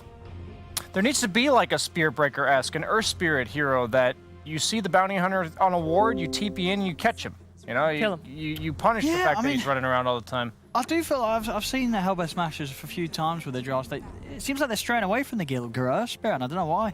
Maybe he's just not feeling as confident on it as the moment. Sure, obviously heroes like the Gyro could be pretty irritating. You miss your roll or you get in on top of him, you're going to die to the Gyro's damage output, but...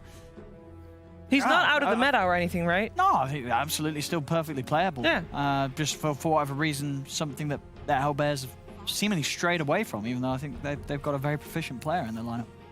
Interesting Sven ban. I guess it makes sense. The Warcry AoE armor against the Gyro is seemingly the concern for them there. Yeah, well, because to get buffed up, the talent got buffed. You've got that extra... You have two talents now, I think. One that gives you more and one that gives you more duration.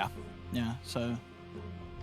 I mean, if anything, maybe Secret's sort of saying something there, saying, hey, teams, if you're losing to Gyro, Sven is good. so something to definitely take note there for other squads watching. And they actually banned the PL as well. In the past, Gyro was a PL counter, not really the case anymore. PL doesn't really have to go in. You can just spam him down and burn his mana. Gyro heavily reliant on the mana. The way that Gyro scales is the Ags Satanic, right?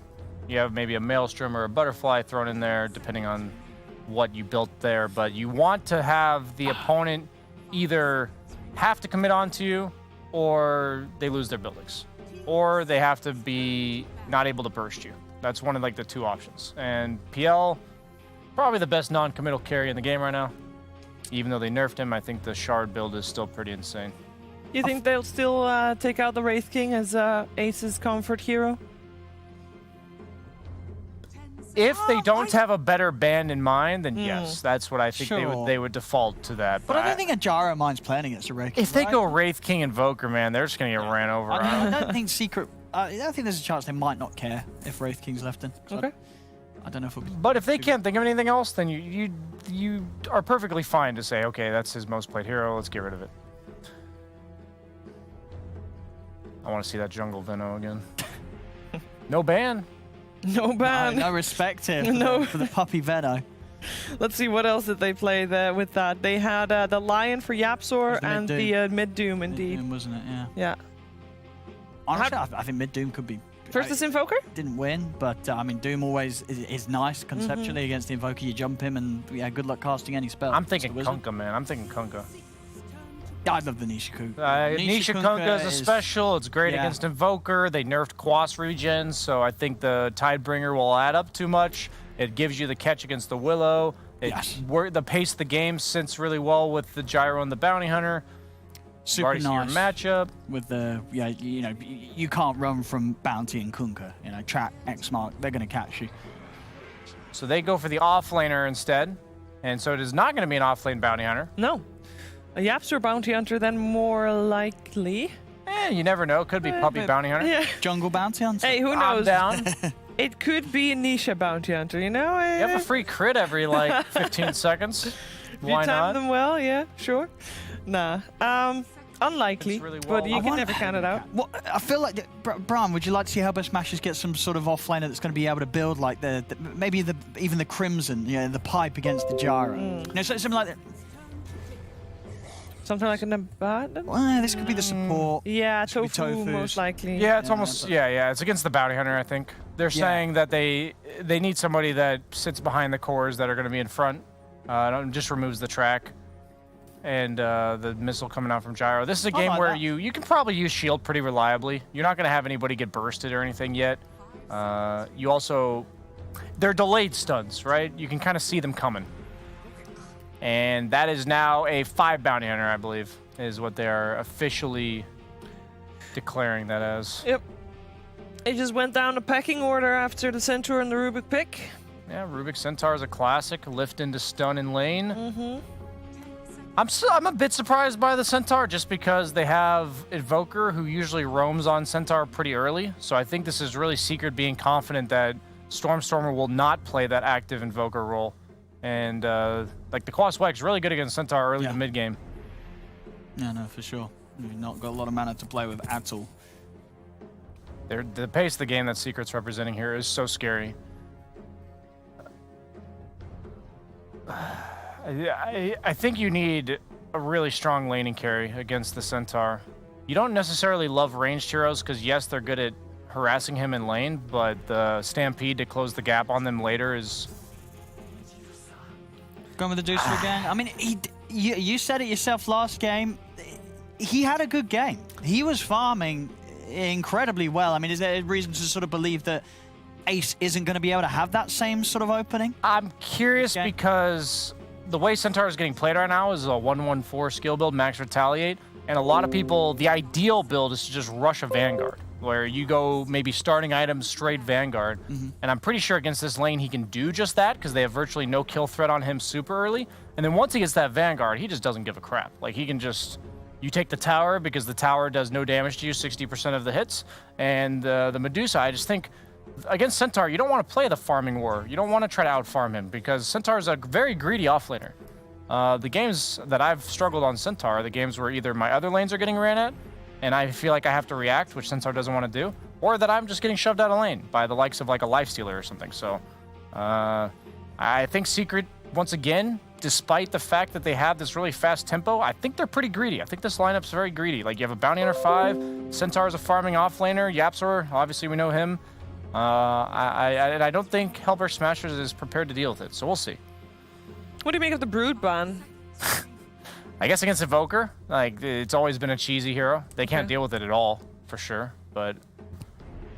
I don't know how the timings work nowadays since you don't get spawn Spiderlings until 6. Yeah.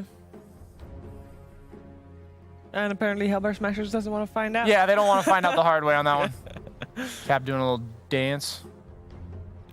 Get down tonight. Okay, Kyle, you're ruining it. Alright, last ban from Hellbear Smashers. What is a hero that you do not want to face when you're playing Invoker mid?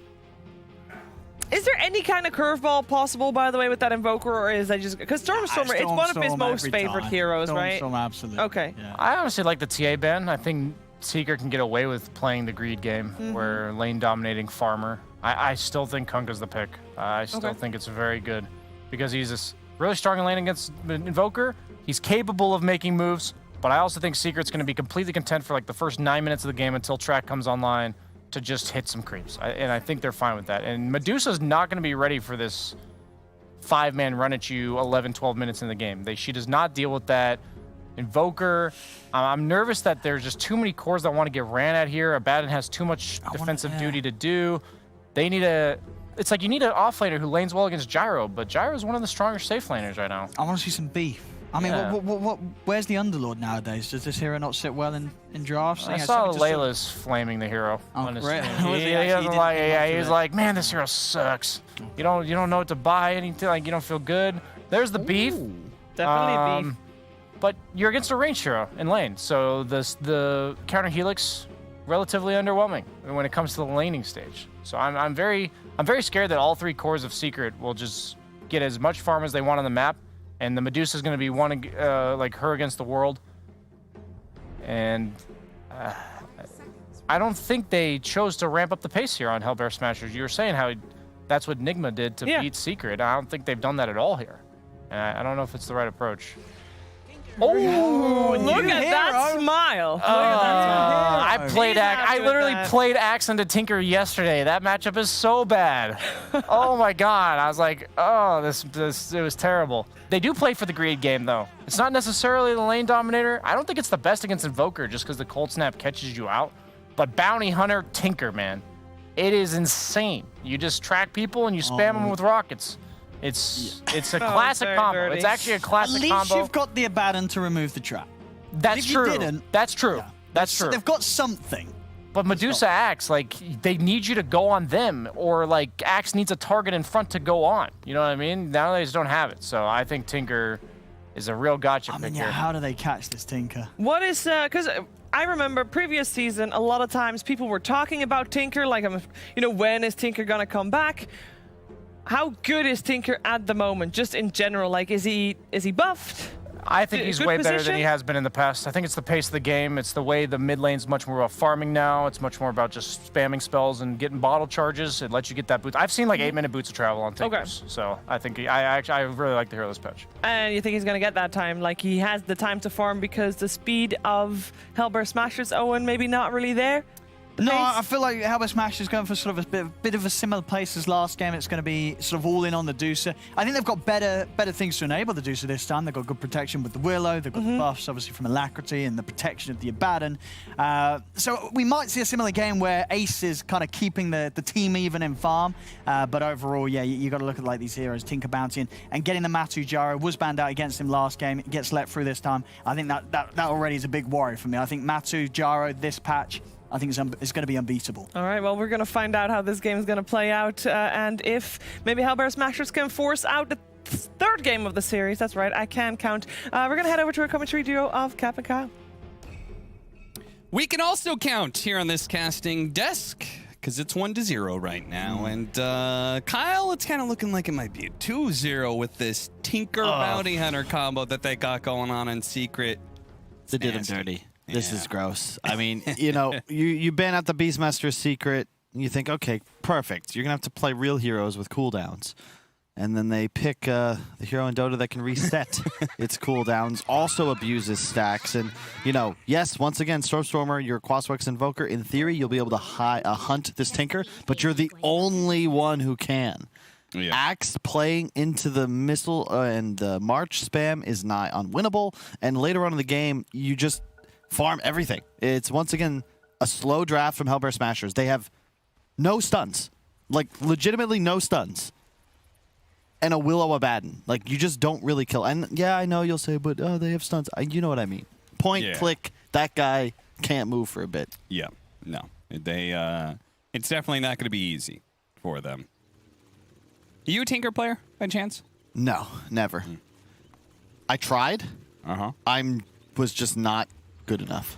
It's one of those heroes that you need to be either incredibly talented, which I was not, or have the wherewithal to practice spamming buttons, and my fingers would hurt after. It's the same reason I gave up on the piano. I'm just not dexterous enough, and I don't have the discipline. That may be the most distracting taunt I've ever seen in my life. Like, visually speaking, that is just insane. All right, we're going to have an early fight over the bounties here. Matama Man daring to go up the high ground here with Cold Snap is going to have to maneuver his way around the brambles. He will survive, but does cost him his healing salve for a 2-2 split. Tofu needs a little bit of help here, but it's much different for him. He's the 5 position, so he's a little bit more okay with trading off. Puppy and his bounty hunter, man. He loves playing this hero. He's going to hunt so many couriers with Zai. Is very brave. Yeah, they do manage to land the 2-man stomp here, and Ace is quite low, and they're really laying the damage into him. Puppy might just be able to finish him off. He knows he can't run. Ace is just standing here because he's got nowhere to run to. The snake, the first blood, they get it, and Puppy's dead as well. What a turnaround, Smashers. I think the snake. Zai and Puppy successfully made sure that all 3 snakes hit both of them. Otherwise, that might go a little differently. This bottom lane will be a bit tough, I believe, for Rasmus, but he's going to spam out the Battle Hunger. 4 denies already for the Tinker. That is one of the most annoying heroes to lane against. And yeah, watch this. He's going to Fairy Fire. Zai has no stun for 6 seconds, but walks up, hits once, and I'm like, okay, Zai's going to back off. No, he actually just, it just didn't work as expected. Yeah. Oof. All right, double kill for the Smashers. Already starting things off pretty hot. I actually played 4 games of Tinker recently. Yeah, I saw you. I was going to ask about that. I'm not going to say you were playing Tinker support, Cap. Yeah. Why? Yeah. That's not a thing. I was playing it because a professional player was playing it, Kyle. And I like to experiment and be on the cutting edge of Dota, division? so I know what I'm talking about. Who was playing it? Okay, you may not have heard of him, to be fair, but he did win TI 2 times in a row. Was it No-Tail? Yeah. Okay, No-Tail. No-Tail also is quoted as saying anything can work. Anything can work. Yeah.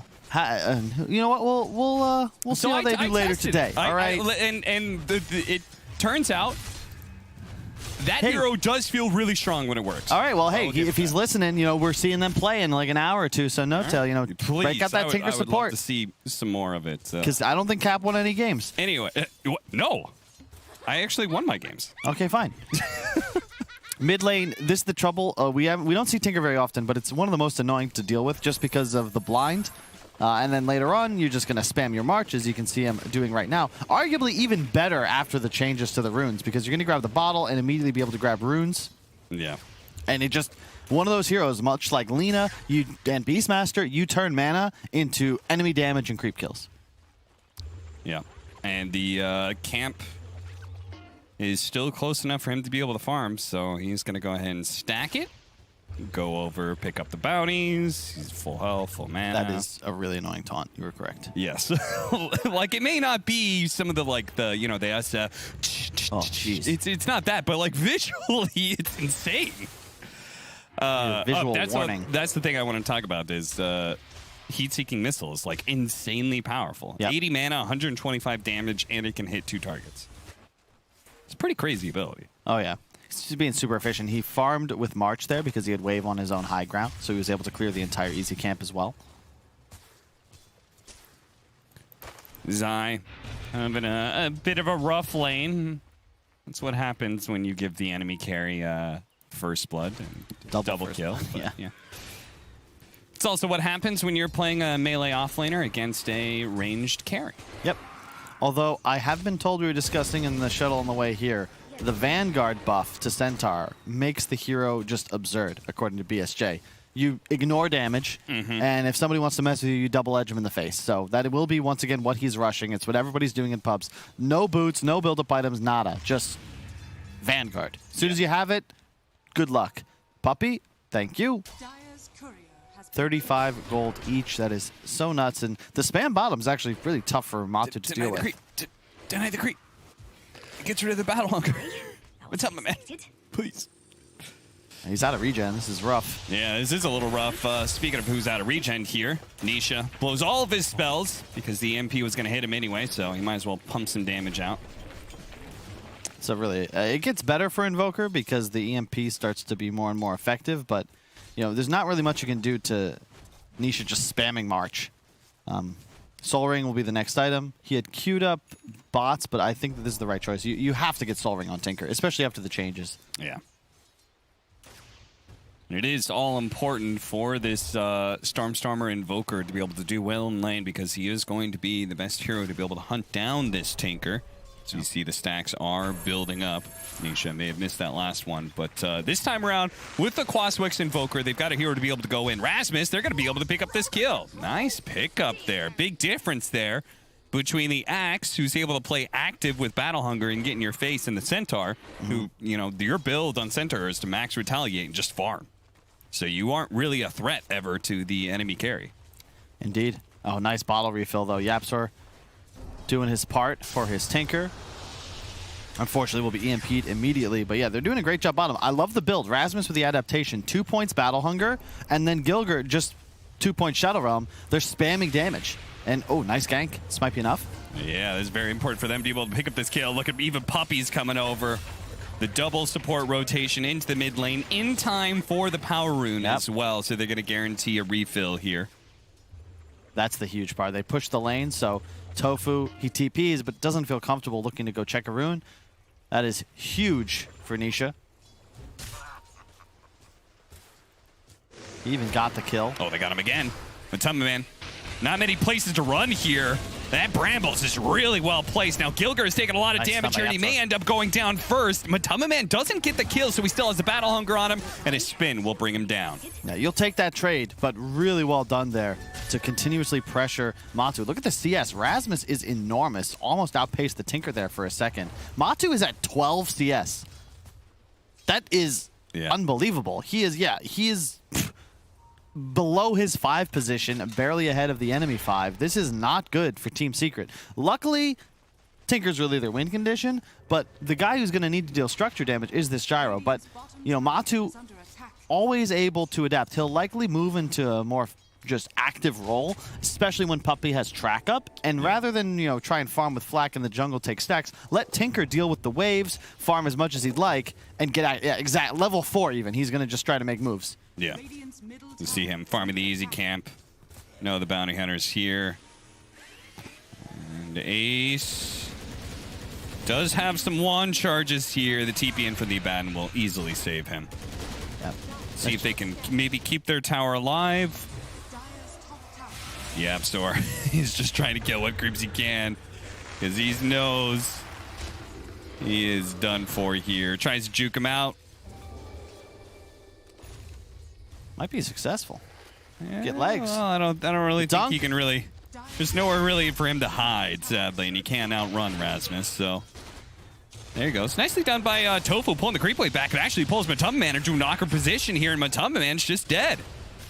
He's going to be chased down. The cold snap may have run out. The shield pop is still possible here, and they actually do get him. Tofu picks it up there with a miscoil nuke. This is a scary spot for Team Secret, though. You have the Tinker, but Rasmus is getting large enough that, Vanguard's already up, so he doesn't really fear anybody, and closing in on the blink even. This is looking very solid for the Smashers because you still have the Dusa. Your carry is going to accelerate, and while I like the concept that Secret just used there, bringing Matu top, pull him to your strong hero, get the hell out of bottom, especially when there's a Vanguard hero in the lane. Like, where does he go now after that death? Yeah. Level 4. No, it's so good that Stormstormer TPs to defend that tower, right? Punishes Matamba Man. They keep it so there's just no place for, no lane for Matamba Man to feel comfortable sitting in. He's going to be mid lane for now, but it does mean they're giving up bottom. This is the right move, though. This is really your best move. Like, the top rotation fails, so mid is the safest place on the map for him, and thankfully Nisha playing Tinker, he's very comfortable just going to the jungle. He'll spam. He's got rearm prepared, soon to have bots, and then he'll be playing both side lanes, and Matu will take wherever is most secure. Yapsor gets rid of the Battle Hunger. Well done, but he's in trouble. Yeah, he's going to be... Rasmus certainly doesn't care about these tower shots. Yapsor is literally just trying to kill whatever creeps he can. before he is very likely to die here. As the Brambles actually don't catch him, so Yapzor's good. Yeah. For context, the change to Vanguard was the block percentage from 50 to 60%. Every time you proc, you take 0 tower damage, and the regen is enough that 2 miss or 2 get blocked, you're regenning the damage from the one that hit. Surprise rotation. Gilger, wake up. Goes for the Curse Crown. Managed to still find Yapzor here with the rotation coming in from Matumba Man. He does have his level 6. This would be a massive kill if they can get it. He has the mana to TP out now if he wants to, and he's going to go for it on the high ground. Matumba Man, he doesn't have the damage to kill him fast enough. Meanwhile, Gilger, he's kind of stuck. Shadow Realm up in a second here. Dodges the Shuriken, actually. That's quite nice. Unfortunately, Zai is just going to keep pace with him, and he can't really TP away. So no. He just feeds away his life to the tier 2. No big deal. So playing Nisha does have bots. The whole game is now on his shoulders, and we don't see Tinker very much anymore. There are reasons for that, but we will find out in this game whether or not it has been buffed enough to be a true game winner, as it was of old. Matu, thankfully, is 6, so we'll be able to get a little more involved, but right now, you just can't do anything as this secret lineup. Your draft, we've even seen core bounties that look kind of weak, because it's like, what do you really buy to be effective in team fights outside of a Solar Crest, which is, the medallion queued up already? There isn't really a playmaker. Sure, Centaur might buy a Blink at some point, but Zai is still the full 2,000 plus gold away. Rasmus is going to take this Ancient stack and then have his. Nope, saving it for Ace. How generous. So this time around, was that 10 stacks to 12? So it's actually Hellbear Smashers who are taking a bit more advantage. Yeah. There's the Blink. Rasmus Blade Mail queued up next. The right choice. Super effective against Gyro and Tinker. And Tinker, yeah. But you got to take towers. That's the key. Yeah. From I've talked with Moon Meander, Excalibur, any of the. There's very few Tinker players left, but they all say the same thing, which is the way to beat me is to take my towers. Otherwise, you never will. Once I'm farmed enough, and suddenly the map shrinks for you because it's so much easier for the Tinker player to keep both side lanes shoved and then allow his team to make moves off the access to more information. Tornado, nice. So this may be, oh, they're really going to chase after him. Telekinesis into the Stomp. They don't have any detection, so he's just away. Home free. Meanwhile, mid lane is going to be run over now. Matumba Man, he may have died, but if they could trade out for Rasmus, it'd be okay. The heat-seeking missiles aren't going to be enough by themselves, though. As Rasmus does have that Blink Dagger to be able to disjoin it. Gilger playing the front lines, has the Shadow Realm up, so. The Blink pickup is just going to do so much work. You've got this huge edge now as Smashers. A big window where your Initiator can find kills with ease. Meanwhile, Zai, you saw there, has to blow Stampede immediately just to be able to get in range of the stun. Now, it seems like a general strategy that Secret are employing here against Medusa. They're actually continually trying to outscale the Medusa and also get a lineup that plays long team fights against the Medusa, right? Like last game they picked up the Beastmaster, does that in spades. Now we have the Tinker, very similar concept that we're talking about, right? He lasers the Medusa, he constantly wins sustained battles because he can just jump back and forth. Do you feel like that's going to be effective enough late game compared to the Beastmaster? Or do you think Medusa eventually will take over this game? I'm just not sure. I haven't seen Tinker enough to really be able to judge it. I'm more concerned about the team, because in the previous game, yeah, Nisha was huge, but the rest of his team was quite valuable. This game, Matu is a shell of himself. Yeah. And you don't really ever feel good this far behind against the lineup of the Hellbear Smashers. They have all this counter initiation. You're susceptible to an axe. Let's say you get a Q, run forward, go onto the Invoker, then an axe taunts you with Blade Mail active. You're going to do 600 plus damage to yourself. Same goes if you go for the axe, suddenly there's a Quaswex Invoker tornado comboing you, and suddenly you're done for as well. You can't afford to rush BKB. You're way too far behind. So he'll be going for an axe, but he'll have to rely on solely his jukes to keep himself survivable in team fights. Already a Manta on the Deuce, and he's rushing Ags. Cool choice. Yeah, we've seen this a number of times now. The Mystic Snake turning into stone. What was buffed in the last patch from 1 to 1 plus 0.3 a bounce to 1.5 base duration plus 0.2 a bounce. So effectively it's a 1.5 second stun that also increases the physical damage you take by 40%. That's pretty damn strong. Yeah. Still not quite the point and click stun that you wanted, right? Just because you could blink. Sure. Tinker, but it's a stun. You mix that with the cold snap or a tornado catching him, and yeah, it's adding up. Now, I guess the mana shield changes were quite nice from too. Just a free bonus mana Ice Frog added in.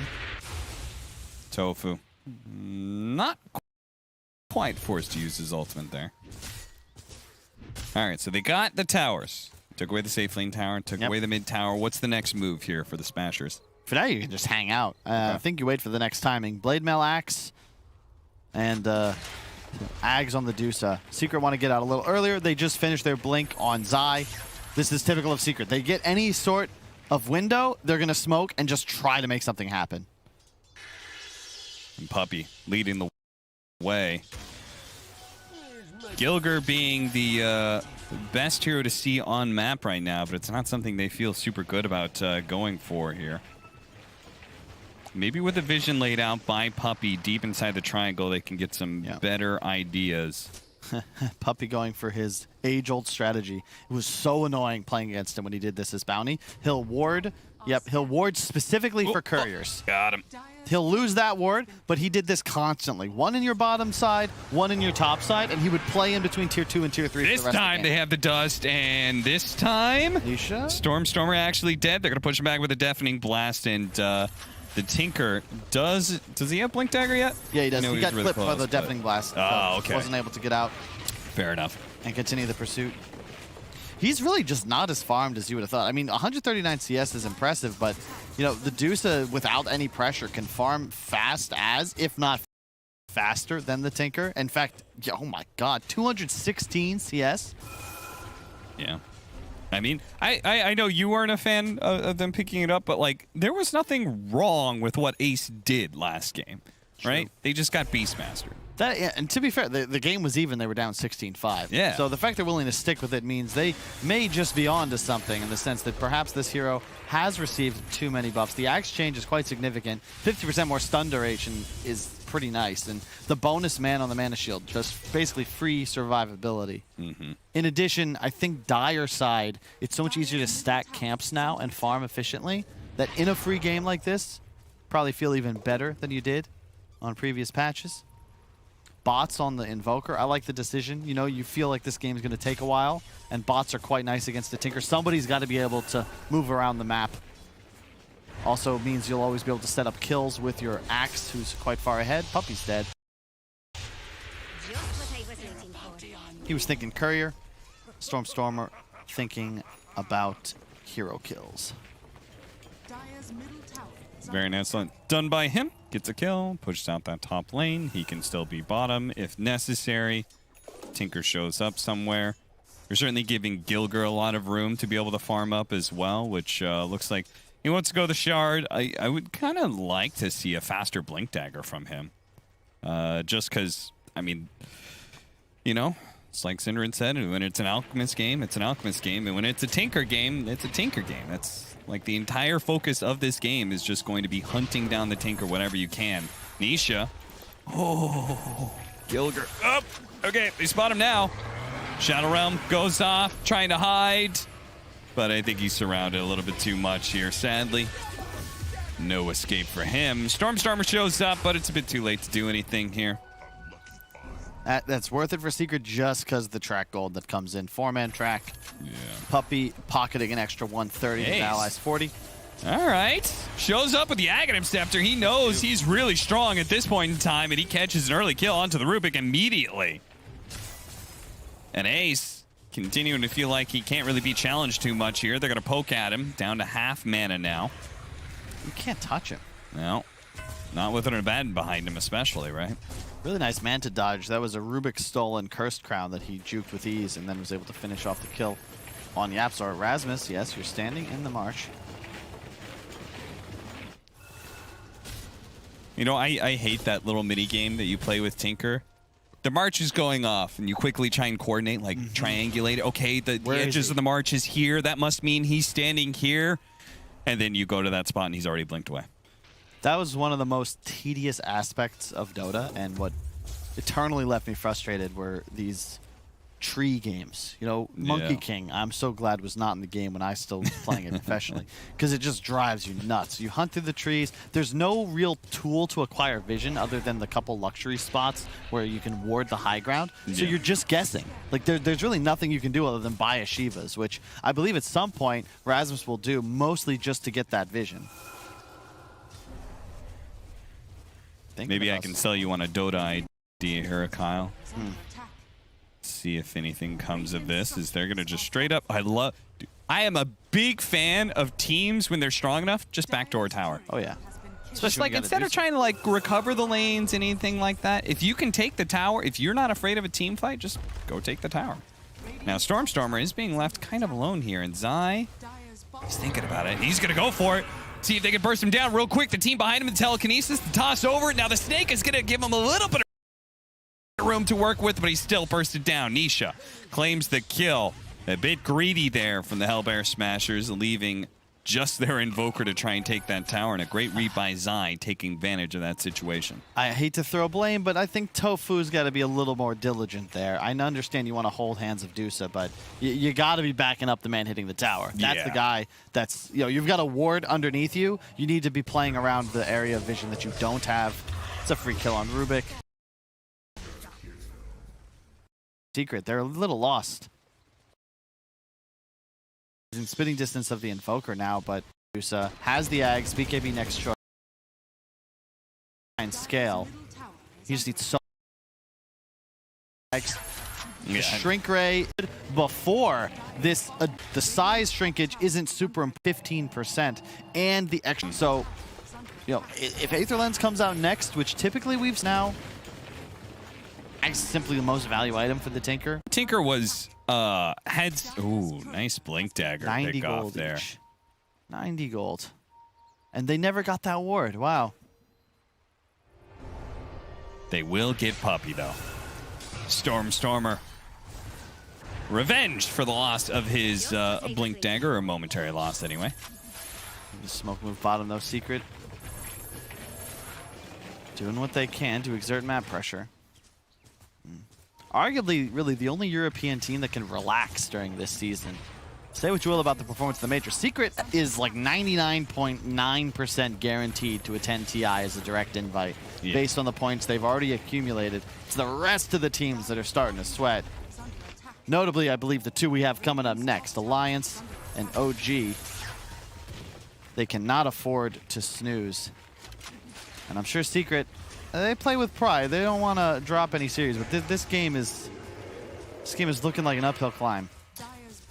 Yeah, Secret currently sitting at third with 850 points. So, considering the fact that they are very likely to get some points out of this, I cannot imagine a world in which Secret does not get top 4 here in this division. Just that alone will. Hey, you never know. You never know. Rasmus, he spots a gyrocopter. Doesn't actually go for the blink immediately. Goes for the blink on a Zai instead. They're just choosing to focus on what is an easier kill for them. They see a hero that's totally out of position. Rasmus does not get greedy with it. Now they're going to, as a team, push forward into the jungle. See if they can find more. But of course, Secret will have been long gone by then.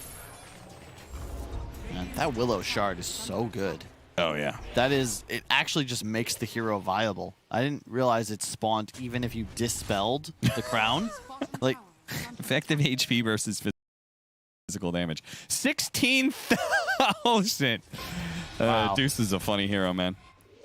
That is absurd. But yeah. Good luck. Thankfully, Tinker, you know, at some point, I figured Hex queued up. Yeah, it might be 16,000 damage, but if you just keep him hexed the entire fight, preferably the entire game, you should still have the damage to kill him off. Yeah. And part of that stat was showing the effectiveness of magic damage, specifically against Medusa. And Tinker has got a nice combo of magic and pure, so. Well, the one benefit, the thing is, pure damage is actually less effective because Mana Shield absorbs damage before reductions. So technically, all Mana Shield absorbed damage is pure. It's just that afterwards, the real HP damage is then reduced by the reductions. And Medusa 27 plus 6 once your solar crested armor. It is a lot of physical resistance, 66%. And the Scotty completed, so the damage output starting to stack. You went for the Mystic Snake cooldown, no surprise. 7 seconds on that spell now, and of course it turns everyone to stone. 1.5 seconds at a minimum. Oh, they found Storm. That is a big pick off. They need to be able to burst him down a little bit quicker before he tries to jump away into the trees. Missile. It's going to hunt him down. It's going to catch up to him eventually here, and a simple little bonk will end his life. Puppy caught next to the tier 2. Secret still out on the map here as they're doing what they can to be able to keep this creep wave pushed in. Now, Zai, seeing a Dark Willow, thinks that maybe that's a target they can kill when they can. But you can see Secret is just desperate right now to push whatever lanes and like dodge fights and get pickoffs. They basically don't want to be in a situation where Medusa is hitting the high ground confidently with an Aegis. You can see Nisha changed up the build, went for Aether Lens before Hex. I think because he realizes there's no chance you're actually killing him at the moment. Yeah. Like you need more levels, more farm on your allies before you're actually a threat. You're going to just be forced to spam spells from the backlines, and as you said, defend the high ground. Yeah, you're going to need to be able to laser ace without being caught by a Brambles or an Axe blink initiation. Yep, and you can see that's already the plan. The trouble, the one flaw I see in the current meta is that even with the buffs to MKB, there's nothing you can do about mischance against structures. Like, there's nothing to itemize for. Yeah. So in this sense, we're probably in for a long game unless Nisha makes a mistake. Because as you saw, plus 400 cast range from the Ags on laser. Plus, was it 300 from the Aether Lens 225? What do you do? Like, it's 625 range bonus. That's nearly... what do you do? Because he can also spam it on illusions, and then it'll still hit the Dusa. Yeah. You can't hit towers during this time. There's nothing to buy. There's nothing to do. You could BKB and hit it for a bit, but then you're susceptible to being turned around on. And there it is, the MKB. But man, we're in for a long one. Even with this 10K lead, Hellbear Smashers still have to play relatively mistake-free.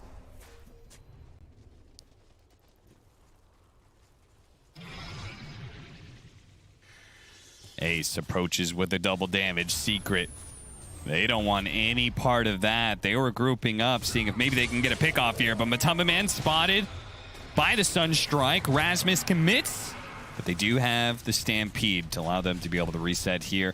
And immediately, Puppy grabbing what creep waves he can. Zai may try and burst it down with double edge and get out, but if he does, he's going to get caught. Immediately kills a creep to get rid of that battle hunger, but Stormstormer's here, so they've got a wealth of disables to make sure he's held in place. He's not going anywhere. Gilger, okay. What?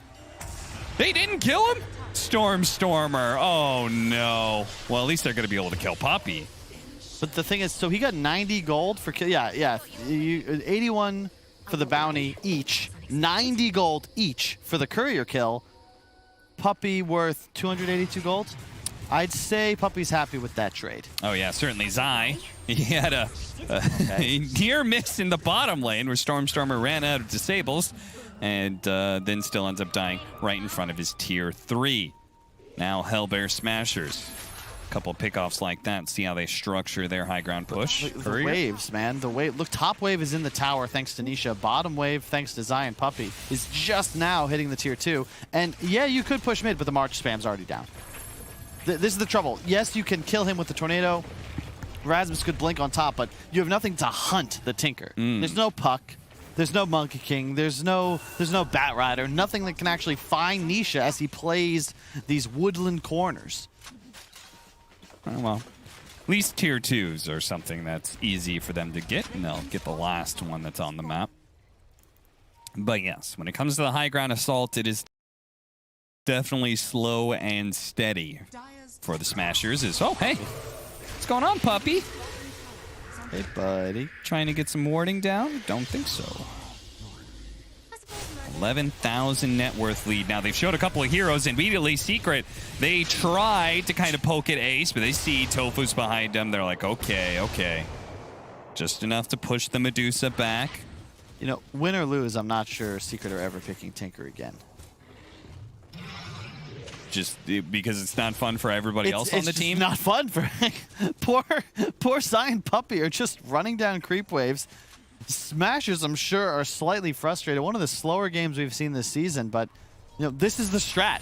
Hide in base. Nisha push the waves.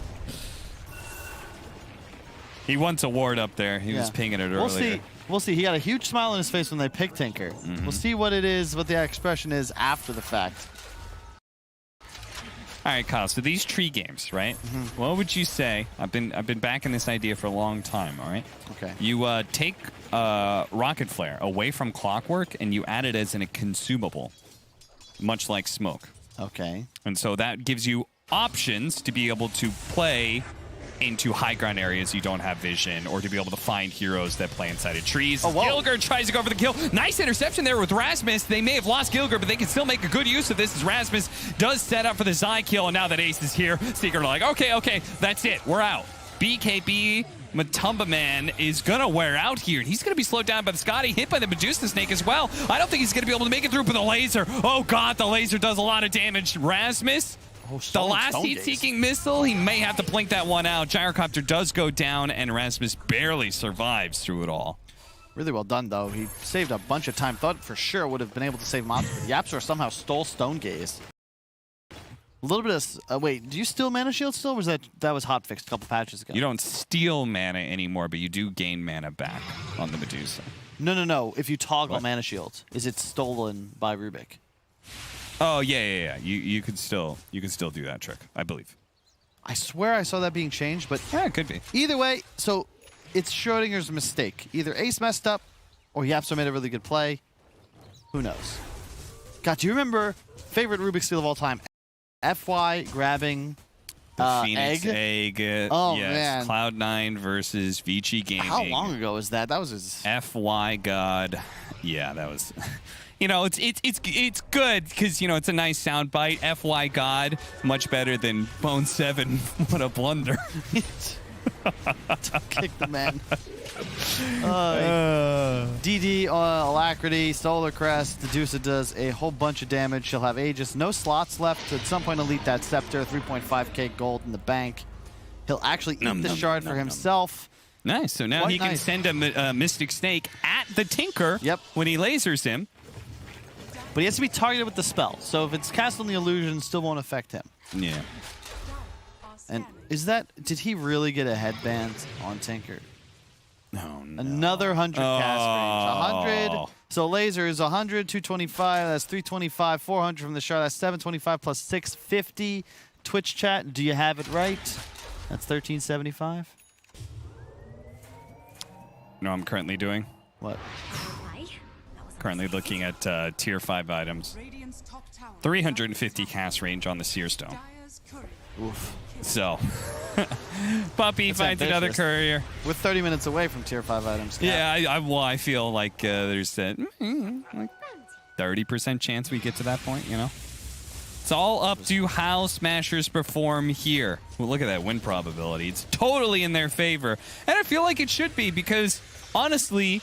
again, as long as they're just patient with it, they could just poke away at the tower. Nice Manta dodge to be able to dodge that stomp. Now still hit by the telekinesis inside. Zai's like, oh God, I didn't expect that much damage. Now the Rubik's dead as well. Okay, entire team's dead. Okay. Stormer caught Nisha, so now it's GG. Oh, they just called. All right, All GG. right. You love to see a Tinker lose. I think that might have actually been GG. Nisha had died without buyback, so Throne was going to be exposed. But credit Secret as well. You can say, they're just like, you know what, we're over this. This didn't work. We're done. Credit to Hellbear Smashers. Definitely big underdogs coming into this. A lot of channel points are going to be lost on this match. But well done. Well done by the boys. They hold strong, dominate the lanes. Matumba Man and Puppey just absolutely crushed her. Yapsor rather, but yeah, shout out to that man. Yeah. Bald-faced assassin Yeah. on the axe. Great axe, and also like believing in the draft as well, right? We said we just run it back on the Medusa, even though they lost game 1. They stuck with it, and it proved to be. I mean, now shoes on the other foot. Does Secret ban away the Medusa? Is it too difficult to deal with, or do they just not pick Tinker? I think if you know, the first game they matched that passivity with action, right? Once they had their timings online, that never really occurred in this match. So if I'm Secret, I'd just say, you know what, enough of this. Let's play with some pace. Let's kill enemy heroes. All right. Well, after insanely dominant Season 1 for Team Secret, they are now on the precipice. Going 0-2 at the start of Season 2? What's going on? What is going on? Thank you, Cav Kyle. We're going to a third game. That's what's going on. I can't wait for that one. This was a fun one to watch. Definitely interesting seeing the Tinker, well, in this case, not work out, but definitely made the game a lot more interesting. We're going to talk about that and prepare for game number 3 after this.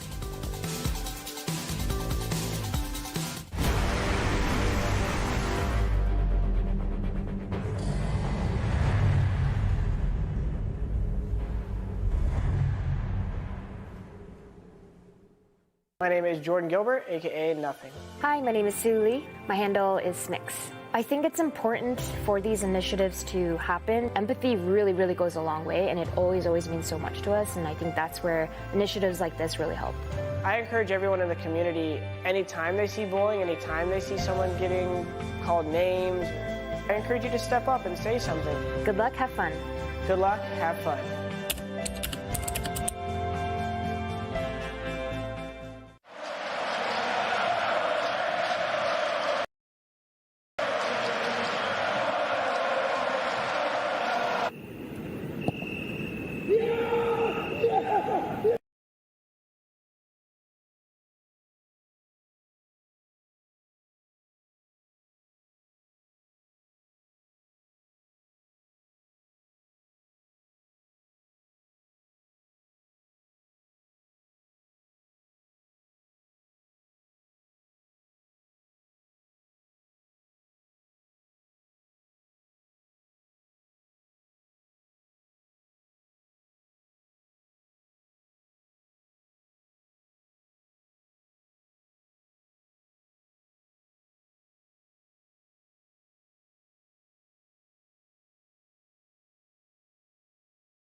Hellbear Smashers, they make a comeback, and they prove to us that they can definitely hold their own here. They forced this to a third game, and to be honest, they look really solid. I'm here with ODPixel and BSJ, and yeah, Ace all smiles, of course, on his Medusa. He proved again that is his hero. I mean, Hellbear Smasher's looking very solid. Yeah, they underestimated. You know, first game, Secret takes it with axes, and now they realize if you can't get axes, you just get axe. You know, that's the meta I think that they're going with. But I think Rasmus, he hard carried that early game. We saw a level 4 gyro behind tier 1 top when he's a safe laner, so he started bottom, cutting creeps as an attempt to farm, and then dying to an Invoker team. Like, he had nowhere to go. We did multiple times. That Gyrocopter did not have a game, Owen. No, I mean, they just well and truly dumped it in bottom. The laning setup was done amazingly by Hellbear Smashers, and just great awareness, you know, that Rasmus could go for this Vanguard builder, this axe, you know, a hero that was going to be able to rush the Vanguard and just play super aggressive, diving the tower, and in a way that just couldn't be punished. I mean, what do you do when this axe comes running at you with such a quick Vanguard timing that the lane's just over at that point? And we did see, you know, as we said, the first game, sure, the kills look pretty, you know, insane. That's from Secret to Hellbear Smasher's perspective. But in all reality, they still had a decent game for the Deucer. Ace still had a lot of farm in game 1. Yeah. We're seeing here, game 2, they take away the Beastmaster. And sure, Tinker was a nuisance, normally as Tinkers are, you know, it kept the game going, but overall, Hellbear Smashers around their Medusa just looked fantastic. And on top of that, this was a first pick Invoker, and Invoker at the end, the only way for Hellbear Smashers to end the game was to kill the Tinker, and that is exactly what Stormstormer did, Brian. That first pick Invoker worked out. I was saying in the draft that he's done Quas Exort every game I've watched him. Yeah. I was skeptical of his versatility on the hero, but he proved me wrong. Like, he was moving around the map, killing people with the Quas Wex, punishing Matu, like literally chasing him everywhere. The biggest thing for me was not only did bottom lane go poorly, but they also fed the double kill. At the start. Which put the Deuce off to a better start. So Centaur, who could have maybe been doing the same thing that Axe was with the Vanguard, had his much more delayed. Medusa was able to leave lane a bit earlier, and I think all of it just compounded itself way too quickly. Yeah, it really did, and we talk a lot about that bottom lane, about the Axe doing so well there against the Gyro Rubik, and Purge is going to talk even more about that one. Because, yeah, that lane was super big for the Hellbear Smashers in this game. Axe was picked pretty late into the draft. He knew what his carry matchup was going to be, and Secret has been picking Gyrocopter a lot. But one of the things that really affected this game was the regen battle here. That Salve had to be burned by Matuma Man right at the start of the laning stage. And once they get to the lane, Yaps were making a moderate mistake here, not realizing he was spotted. And the cool thing about Axe is that just from the safety of the creep wave, you could slap out a Battle Hunger and all of a sudden do a massive amount of damage to your opponent. Level 2 Battle Hunger does about 300. Level 1 Battle Hunger a little bit less, but like 150 damage. So basically forces Gyro out of lane, forcing him to salve. And watching this moment here, this is normally the job of Rubik. You're supposed to come up and secure this range creep, but because he needs to salve right now and there's a Bramble Maze in the way, it would take him a little bit longer to get there. So he comes up a little bit late, popping salve early. That first range creep gets denied. The first 3 range creeps all get denied here by the Hellbear Smashers, which really affects Gyro's levels. And then immediately after, he goes to do a small camp pull. Now, this might look like a really late one, but what he's trying to do is get a half pull. He wants like 2 of these creeps, not all 4. If he gets all 4, whole camp gets cleared and it's not as good. But he ends up being late on that first pull immediately afterwards. And look what's happening on the map in the meantime. Gyro's being zoned by 2 heroes. So he doesn't deny any creeps. The full creep wave comes up again, and even more creeps get denied. He uses Flat Cannon again to try to stabilize the lane a bit. Here's the first range creep finally being secured by Yapsor. So pretty significant mistakes by him. Then he comes over to stack the small camp. Gilgore on the Dark Will is going to prevent that, obviously, to make sure that pulling is not that easy, and the harassment continues on the Gyro. So here's one of those partial pulls that were actually successful. But in the meantime, what's happening is, again, Gyro gets pressured, that gets contested, more Battle Hungers on him, more Battle Hungers on him, more nukes on him.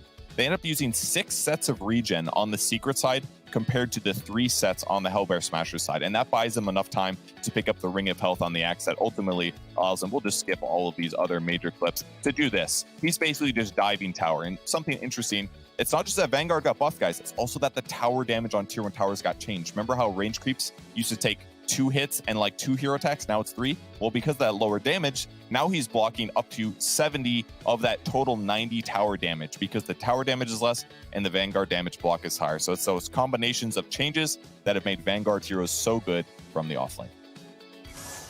me seeing that Axe running on the tower and not giving a hoot about that. I think that item is gonna get nerfed, guys.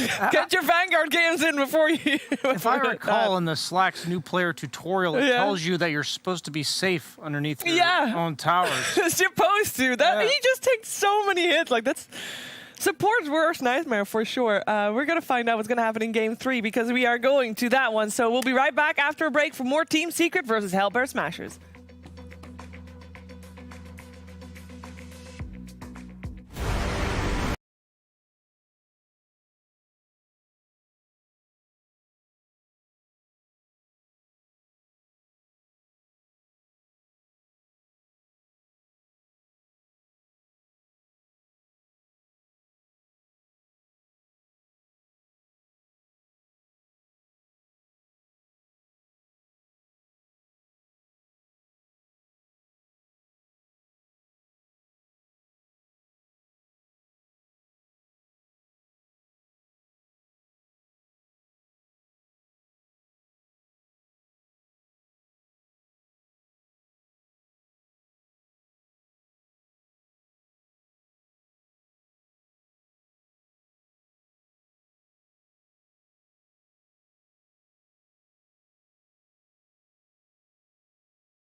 Game 3 of Team Secret versus Hellbear Smashers. We got two teams here that both have only lost one series so far. So one of these two teams will be 0-2, while the other will be tied as a 1-1. And the 0-2 place is not a fun place to be. But so far, both of these teams seem to have a good shot of taking this. And I can't believe I'm saying this, but we're going into a fairly even third game here, Brian. Yeah, I'm going to say with Secret, I think they might be underestimating their opponent. I didn't even see what happened with Gyro in the clip that Purge showed, where at the rune he had to blow his salve. Then we also talked about how Centaur and Bounty Hunter died at the rune. It's like, if you can't just do that. Like, that's not okay in the game of Dota. Like, this is just kind of sloppy.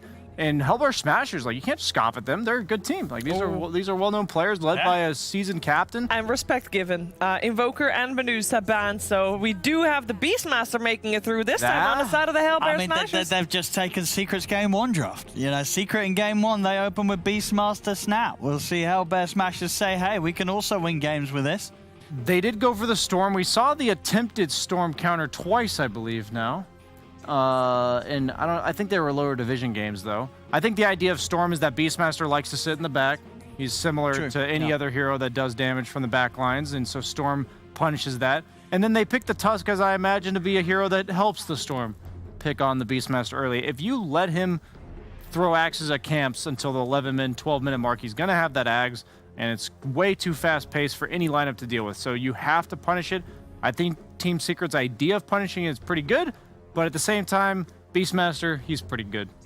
Pretty darn good. I mean, what would you do? You think Hellbear Smashers have to get something that will directly protect the Beastmaster? Then when you see these heroes being picked against it, that will be able to close. I think the it's gap more so that it doesn't necessarily have to protect him. It's just that you have heroes that want to move, like that want to play around the Beastmaster if they try to. Because Beastmaster isn't like a carry Medusa when he's farming jungle creeps, right? If you have a roaming 4 position, you can absolutely turn for kills with Beastmaster because you have the roar and the axe damage early. So as long as they have the capability to move towards him, I think they'll be good to go.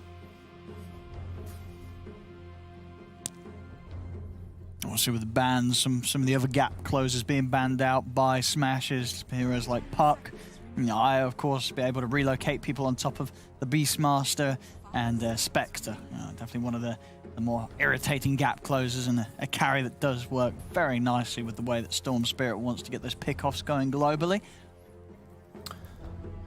I've been a bit skeptical of Spectre because in pubs, it feels like people buy Satanic a lot, and it just deals with the way Spectre likes to play, where you just clump up in a ball and sustain through the haunt. But the way it's getting played in professional Dota right now, it's very impressive to see the moves that open up the map for the Spectre. We saw it in the last series where that first gank lets the Spectre get a kill and then get out of her lane, take the safe farm on the map. And I think the fact that gap closing abilities and carries have been nerfed a lot.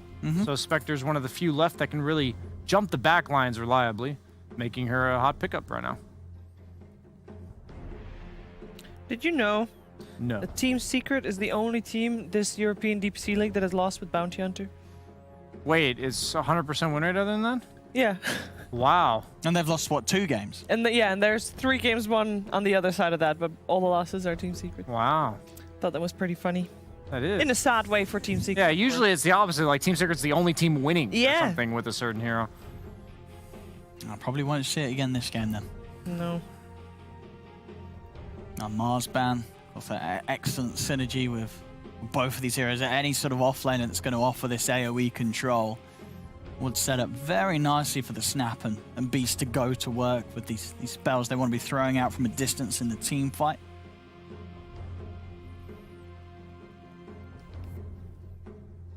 Both teams taking the time here in the bonus time for the second wave of bans. I mean, surely there's got to be the temptation for Hellbear Smashers for one of these instant catches like the Lion or the Shaman against the Storm, right? You're going to want some strong disable, some strong setup for Nisha, surely.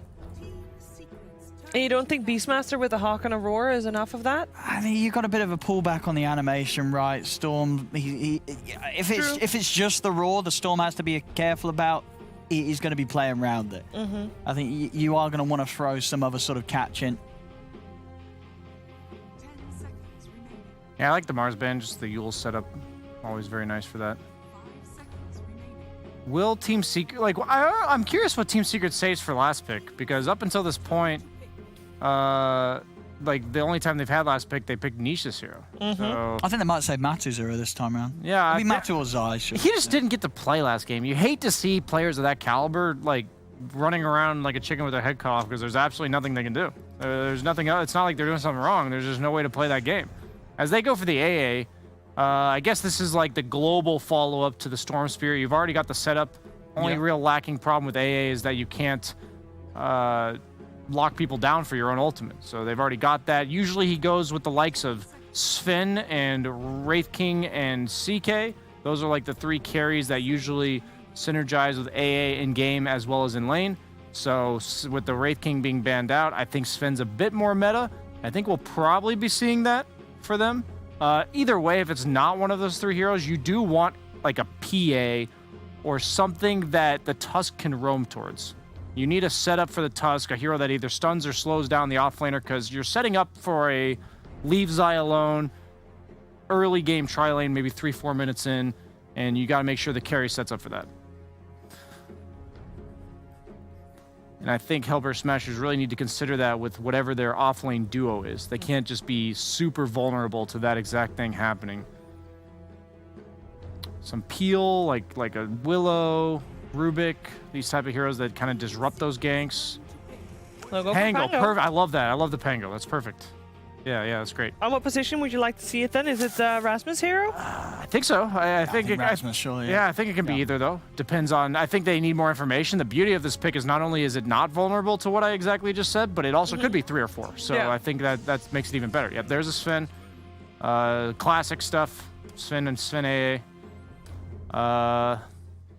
Oh yeah, the Pango. I mean, the Pango is beautiful because, as you said, you know, with the bans from Secret, they're worried about this sort of Yule's instant stun hero, and Pango has that, right? You get the Yules, you're always going to have the Thunders, the Storm comes out of the Yules, and that is going to be the setup that allows for the cookie connection or the Raw to come through as the backup. So do you pick like a Shaker here? How crazy is a Shaker? It gives you a stun. It also gives you a way to like keep the lane back that's not counterable. And it also just overall like counter initiates the roaming. Maybe it's a bit greedy though. Oh, do you like this matchup? Okay, so what I like is Naga versus Tusk in AA. The two supports do absolutely nothing to you. The problem is you haven't seen the offlaner yet. So there's a lot of offlaners that punish illusion heroes pretty hard. Timbersaw is a great example that they've already banned out. Sand King really stands out to me here. I think Sand King would be an incredibly strong like Naga counter that you can leave alone once he has like level 3 or 4. So that's the first one that comes to mind. Axe, we saw it last game. I think Axe would do well here. I mean, is there any chance for a big brain support Naga here and saving Ace's pick till last? I don't think it would work. I think they need like a more shitter, like, you know, like somebody that, like I said, you need to be able to play around the Beastmaster if they try to pick on him. You kind of need to help out the Pango if they try to tri-lane him. I think like what their goal is with Naga is that it is a carry that is independent. Once it gets level 4 or 5, you don't really need to babysit her anymore. She's not like a drow or something like that. So that's going to allow them to put more focus on the mid lane because the Storm Spirit Beastmaster matchup, very volatile. Darkseer would have been a great one too with the Sven combo and lanes well with Tusk. This is going to be a Zai game. I'm ready. Zai's going to have to carry this game. No pressure. Yeah, no pressure. Matu's going to have a game at least, you know? Like that's a nice thing. He's a much stronger, reliable laner here in regards to he gets a good matchup for himself. Looks like Team Secret, by the way, is on board with your thought process about which role Naga will play. They ban out the Willow and will probably focus their attention on another Gilgear active hero, which is surprising that the Earth Spirit is still in the pool. Yeah, I honestly just think the Willow Rubik, those are the Peel 4 position heroes. Okay. Those are the ones that you see a gank coming, you lay down a spell or use a spell and it disrupts it. That's why I thought Shaker, but I just think it's a bit greedy. That's why I think Shaker's kind of too farm heavy as a 4 position in this meta. It looks like more mid laners are more farm oriented, so there's not enough farm to go around. Well, whatever happened to Nyx? Has that hero just been we've seen it a bit out of the game? Hellbear played it last week. Didn't go the way they wanted it to though. They ended up in a Grim. Oh, Grimstroke. What's the synergy there? Huh, I don't know. Oh, Grimstroke Aurora or Beastmaster Grimstroke. Could be. For sure. See if they get maybe any sort of follow up to sort of the Naga setup. Could be nice. I think they have enough already, actually. The Pangolier is pretty solid with the Snapfire Ultimate being released already when the song gets interrupted. Phoenix. Okay, there you go. Normally that's the Tofu hero, by the way. That means maybe Snapfire will be a little bit more active this game. Yeah, I'm just a bit scared for this Pango Phoenix offlane. I think the Sven AA with the Tusk Roam is going to be quite scary. So if they just get that independent illusion clearer that eventually can lane against Naga perfectly fine with a few levels. I mean, is it not a little miserable for a Sven to farm into a Phoenix and... Oh, and the Legion, Brian. You don't like the Legion. No, yeah, I heard a deep sigh coming. Do you like here? the Legion here when Secret's last picking it? No, I don't, man. I think Naga, like, yeah, you nuke her illusions, but eventually Ace feels perfectly comfortable farming by himself, which means they can play around the Beastmaster, which means the bottom half, or sorry, their top half of the map is going to be like Naga City. I think the terrain, I don't know. I'm just going to say right here, like, I thought coming in this series, we were going to have a boring 2-0. And first game, Hellbear Smasher showed some promise. Second game, they took it clean. I think they have the tools to do it again. I'm gonna go a little. Yeah, I'm with you. I'm with you. I mean, I think if you look at how Ace played game 1 and game 2, I think you watching this series, you got all confidence to say Ace he's on a roll. He knows what he's doing. He's gonna hit some newts and he's gonna be the highest net worth at 15, 20 minutes in the game. What about Nisha Storm though? Playing devil's advocate. Don't think I'd ever thought I would do that for Nisha, but... as long as Rasmus gets a good timing on the Yules, they're going to have the catch. Yeah. They're going to have the way to set up onto the Storm, hit that into the Raw. They're going to be able to kill him. And if we get some good song, like sort of the song buying time for the Supernova to go off in these team fights, it's going to make it ultimately rather difficult for Secret to fight into. And as we've seen, Ace has farmed that insanely in the last 2 games, that if they keep the game going on a Naga Siren, Ace is going to have just as beautiful of a time cleaning up the map as he did as a Medusa. Yeah, I just think if you're allowed to farm on the side of Hellbear Smashers, your team fight's like 10 times better. So that means if you're allowed to farm, you'll get the team fights that you want. Naga's going to be the one pushing all the lanes that you need to be pushed. Beastmaster's going to do all the damage in the back. Naga doesn't feel like she has to do damage. She just has to be a distraction in the middle. I don't know. I actually like their draft, but you never know. I'd like to see. And they got the Beastmaster, right? Yeah, they did get the Beastmaster. I think you're going to be able to abuse the Storm before he hits the 6. The Axes is going to be pretty irritating. I'm hyped either way. Either way, indeed. I think we're in for a good one here, and I know that there's 2 people there, at least, that are very happy with that one. We go going over to Cap and Kyle. I cannot believe that we're going to see another Beastmaster in this series. But before we spend 90% of the cast talking about it, let's focus on something else. Something that I hate, and I know BSJ shares my hatred of this hero. Legion Commander? I think it's a great LC game. I think you guys are... hang on, we got some level 1 action. We'll get to it in a moment. The axes are already out. Tofu's got the fire spirits out as well. That's some strong level 1, but Tofu can't get far enough away. The damage... Oh, he pops a fairy fire. Is he staying alive? No, Zai's going to cut him down. That'll be the first blood for Zai. And an opportunity for him to escape as Smashers... They may lose the second one here. Gilger's going to go down as well. Secret barreling up the high ground and take a great fight for themselves. Well done. And yeah, so I can agree in some games LC looks a little rough. This is the dream game for you. You've got the AA for the Global Ice Blast to set up for dual additional damage. You have a spread damage carry like Sven who has so much right-click strength. You get the attack speed bonus. You have a cleanse for the Storm so that he can always get a BKB off. And look at the enemy heroes. You can remove Roar. You remove the Axe Charges, the Fire Spirits. You nuke and one-shot Naga illusions easily. Plus, this is Zai. This man will ensure he has mana to cast spells. He will not be a Blade Mail AFK farming jungle Legion Commander. Okay. Got a lot of trust in this LC, but we'll see how the lane plays out for him anyway. These Smashers are going to be swapping things up. They're going to put the Pango Phoenix against the Legion Commander Tusk lane. Yeah. The Storm mid also way better than the Quap, simply because you can actually push the lanes. High armor, so you can play more on the creep wave, and you can already see Nisha's just doing exactly that. You have to be able to shove lanes into Beastmaster, otherwise you get to do what Nisha did in the first game. And okay, wave's pushed, I'll get a rune, I'll go stack, I'll go farm, and eventually you just get out GPM'd. But not having that is Nisha. He can straight up turn mana into damage. He'll get his bottle at about the same time as Stormer, and I think this will be just fine for him. Nisha, as you can see, well above average win rate on the Storm Spirit. Is going for the board kill. Doesn't quite get that extra experience. Yapsor cutting along the side here to poke at Tofu. Now, I know you said the Storm's going to do better, but we have seen a Beastmaster beat a Storm Spirit I don't know if it was in the Eastern European division or in the European. Gelger's also going to die. Oh, dear. These supports on Hellbear Smashers are not having a great time. 4-0 for Secret. That's the other concern is that, yeah, this was a first pick Storm. I see you in chat. You all are making memes thinking that Secret was losing their step, their touch, but look at the heroes Hellbear picked into it. Both these supports you just feed to the Orchid. You don't have any real point-and-click disables. Sure, you could roar him, you could net him, but those are not spells that are quite reliable against a Storm.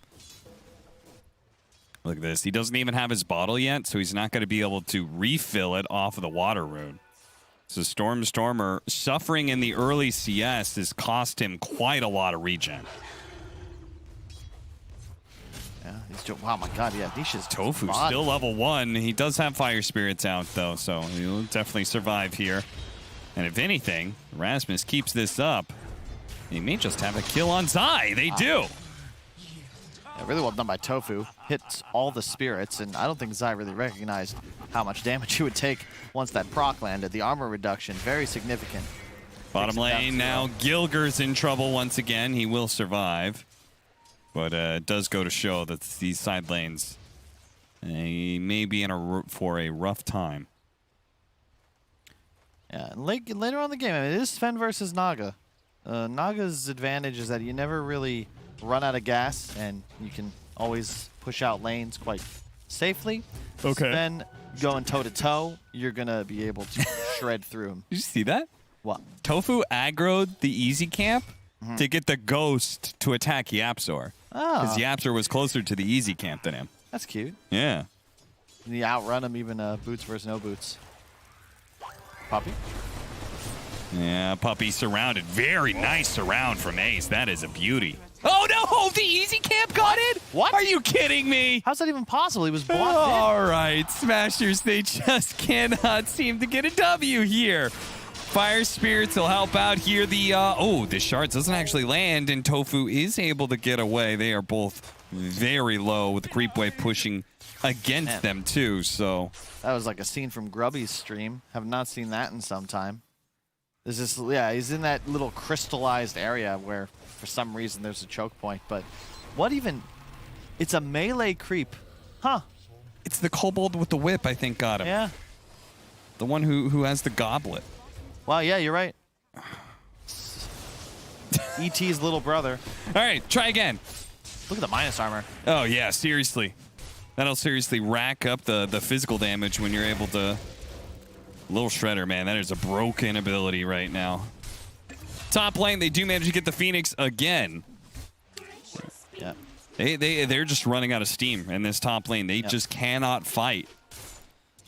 Why do you think they went for this matchup, by the way? I feel like, doesn't Naga Siren with her high armor you can't okay? lane against LC. No? The Q nukes just straight up shred the illusions, plus you take all the bonus damage. Another kill. Secret is just dominating this laning phase, though thankfully Stormer has caught up. A lot of it is because of the jungle, though, so it's somewhat deceiving. And he's clearing through some stacks. Nisha doing something similar here with the easy camp. Zai does have his Q nuke. He's not going to chase after Rasmus here, or maybe he will. Swashbuckle on through Tofu. He's got another Fire Spirits left. If he lands this, maybe he's got a chance. No, he doesn't. Zapzor. Really well done. And yeah, I love the build from Zai. This is what you see good LCs do. It's all about the W. Max the W. It's not just heal, it's more attack speed, so you trade more efficiently, and you get the cleanse. He just dodged a little bit to the side. I think a couple of swashbuckles missed, and now the W's, he's just regenerating up so much. That is press the attack. Oh, a jump over. Nisha, a big kill here on a Stormer if he can get it. Yeah, he does. That is so ballsy. He had no real mana. He had just enough to get the WQ off after the big zip. He did not have vision of the actual target either. He just had a nice guess. Yeah, he really had the ward that they placed earlier, but he'd lost sight from that. Pushes the wave in. He'll get the power rune. Yeah, is he going to steal their bounty away from them as well? Of course. Yeah, he gets a 2 for Nisha sitting there thinking, are you really going to try to use the same Beastmaster tricks on Dire Side that I showed you? Yeah, he has to get the damage to live here. If he doesn't get the zip damage, he does not have the kill on that auto attack. Matamba Man actually going down here, going to show that this combo can actually output some serious physical damage, but Ace is going to be cut off by Nisha, who was in position to be able to get that DD and Bounty Rune, and makes an easy rotation over. Now Rasmus tries to get aggressive on Yapzor, but Yapzor just TPs away. Meanwhile, Zai is almost level 7 before Rasmus is level 6. Well, I think Tofu needs to leave. He's gonna get dueled, yeah. You have to be very careful here. I love it. See, he did it. It's so vindicating. Zai buying the Soul Ring. Yeah. That's what makes LC viable, boys and girls at home. You get your W for free. It heals you for more damage than you take, but it gives you a ton of attack speed. You can push the lane. You can farm jungle. It's really good. You need to have mana.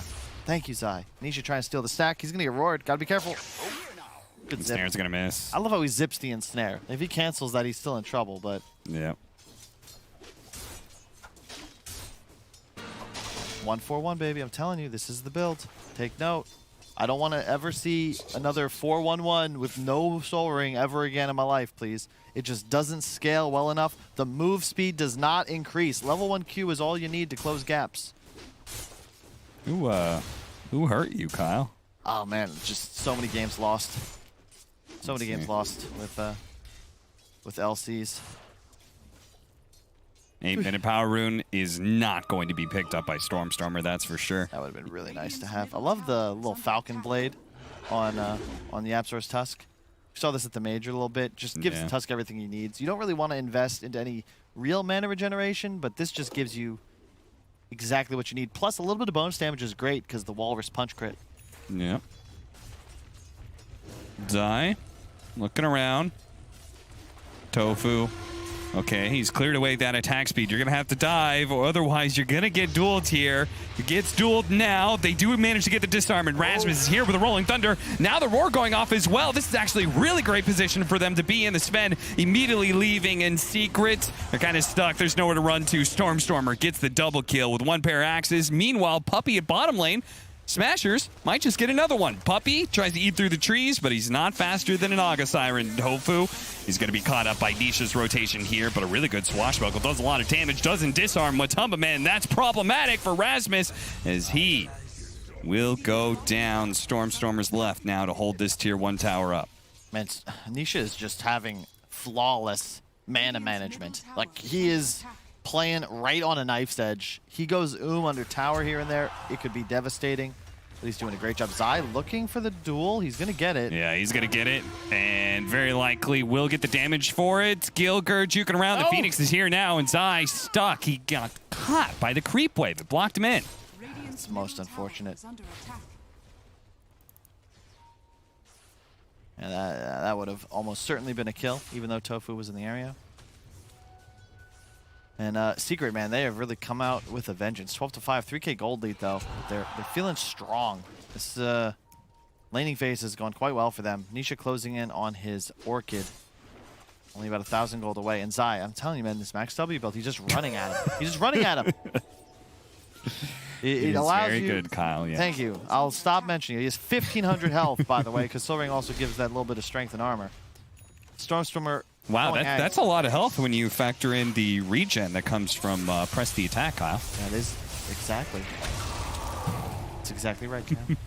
Good pick-off on Stormstormer. They may lose Yapzor for it as the Snapfire ultimate does a healthy amount of damage. They leave the illusions and the boar to do their dirty work. Nisha with the haste rune does have to run away, though. He's got no mana, and the haste rune's just about to run out. Rasmus, is he going to go for this? Nisha's already regened up a little bit here. Hop on over. Nisha gets another bit. Now, the Rolling Boulder doesn't do that much damage, so they're going to need a lot. Wow. That Shredder does so much damage. Yeah, seriously. 95 fixed per shot. The armor loss. Nice Roar, a big kill.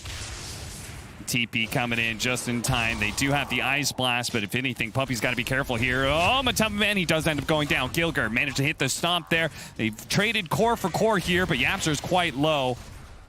The minus armor still lingering means that the Boar doing a hefty amount of damage there. Smashers walk away from another engagement, getting more kills than they lost. Yeah, you killed both the Storm and the Sven. You're going to be happy with that. Stormer continuing to accelerate. Won't have quite the same pace of the Ags timing. Yeah, it was like 12 minutes or something, yeah, right? 12 and change for Nisha in game 1. So we're looking probably more like 13, 14 here. To be fair, Ace is also not really having the greatest time, so he's forced to take stacks that otherwise would go to the Beast. Yeah. In a perfect world, you've taken bot tier 1, and Ace is free to play Radiant jungle and cut bot in mid waves at times. Mm-hmm. Yeah, last time we had 8 camps stacked, I believe, by this point for the Beastmaster. Hasn't been able to do the same, but if he finishes up this Ancient stack, he'll get within spitting distance of it anyway. And Nisha is feeling very good. He has an Arcane Rune bottled, Orchid in 2, 1 complete, and immediately here it comes. I can expect them to do something with it. Yeah, very likely a smoke. Free bird. Right? That's actually huge that he gets the bird there, because they will not be able to scout the Orchid timing. Will he just go mid is the question. Gilgir is susceptible. He's going to show with no Orchid. I really like this move, kind of baiting him to stick around. Holds the courier in the trees. And this is quite a big difference, right? The quap from last time, it was intended to get up in the Beastmaster's face. You got to be able to find ways to close that gap. Yep. Here, the Storm Spirit has actually had a successful laning phase, so can do that. Rotation is coming to bottom lane, though. Zai was aggressively pushing that tower for this smoke bait. Yeah, they scan out the top side. They have a feeling, an inkling that something's going on. They know Nisha's off map and was very close to the Orchid timing. And he's just going to make the jump. He goes straight for Rasmus. They're going to make sure this Pango goes 100-0 with the Ice Blast coming in. Hops away, and no! Stopped by a snowball. So close. Yapzor, he's going to try and TP away here, and that is not going to happen for you. If it wasn't that, it would have been the Axes. Man, that was a super close call, though. Yeah, be really careful. Anisha still has that Arcane ready, plus the Fairy Trinket. Spells cost nearly nothing. A lot of space made for Matu as well. Finish the Echo. Looks like BKB will be the next choice, but not as farmed as you would have hoped after the somewhat fortuitous laning phase. And Ace is just straight up farming, man. Doing Naga Siren things. Naisha, again, he played the Beastmaster. He knows it best, and he's doing kind of what you would expect him to do. He's being very oppressive in his map positioning, just taking away this triangle away from the Beastmaster, saying you're not going to get the chance to farm up those Ancients and stack those camps like I was doing. Yep. A regen rune for him as well. Is it going to break the smoke? Got to be very cautious here, Nisha. Oh, Storm zipping right on past them, going straight for the Sapphire here. Should be able to get him killed, and jumps away from the rolling boulder before it can land.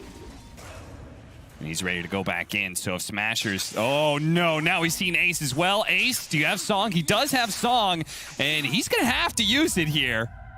Ice Blast is coming in. It will barely not land. He's going to TP away just in case. Keeps the regen going, though. Nisha getting full value out of that rune. It expires just before he hits full mana. Can't ask for more. No.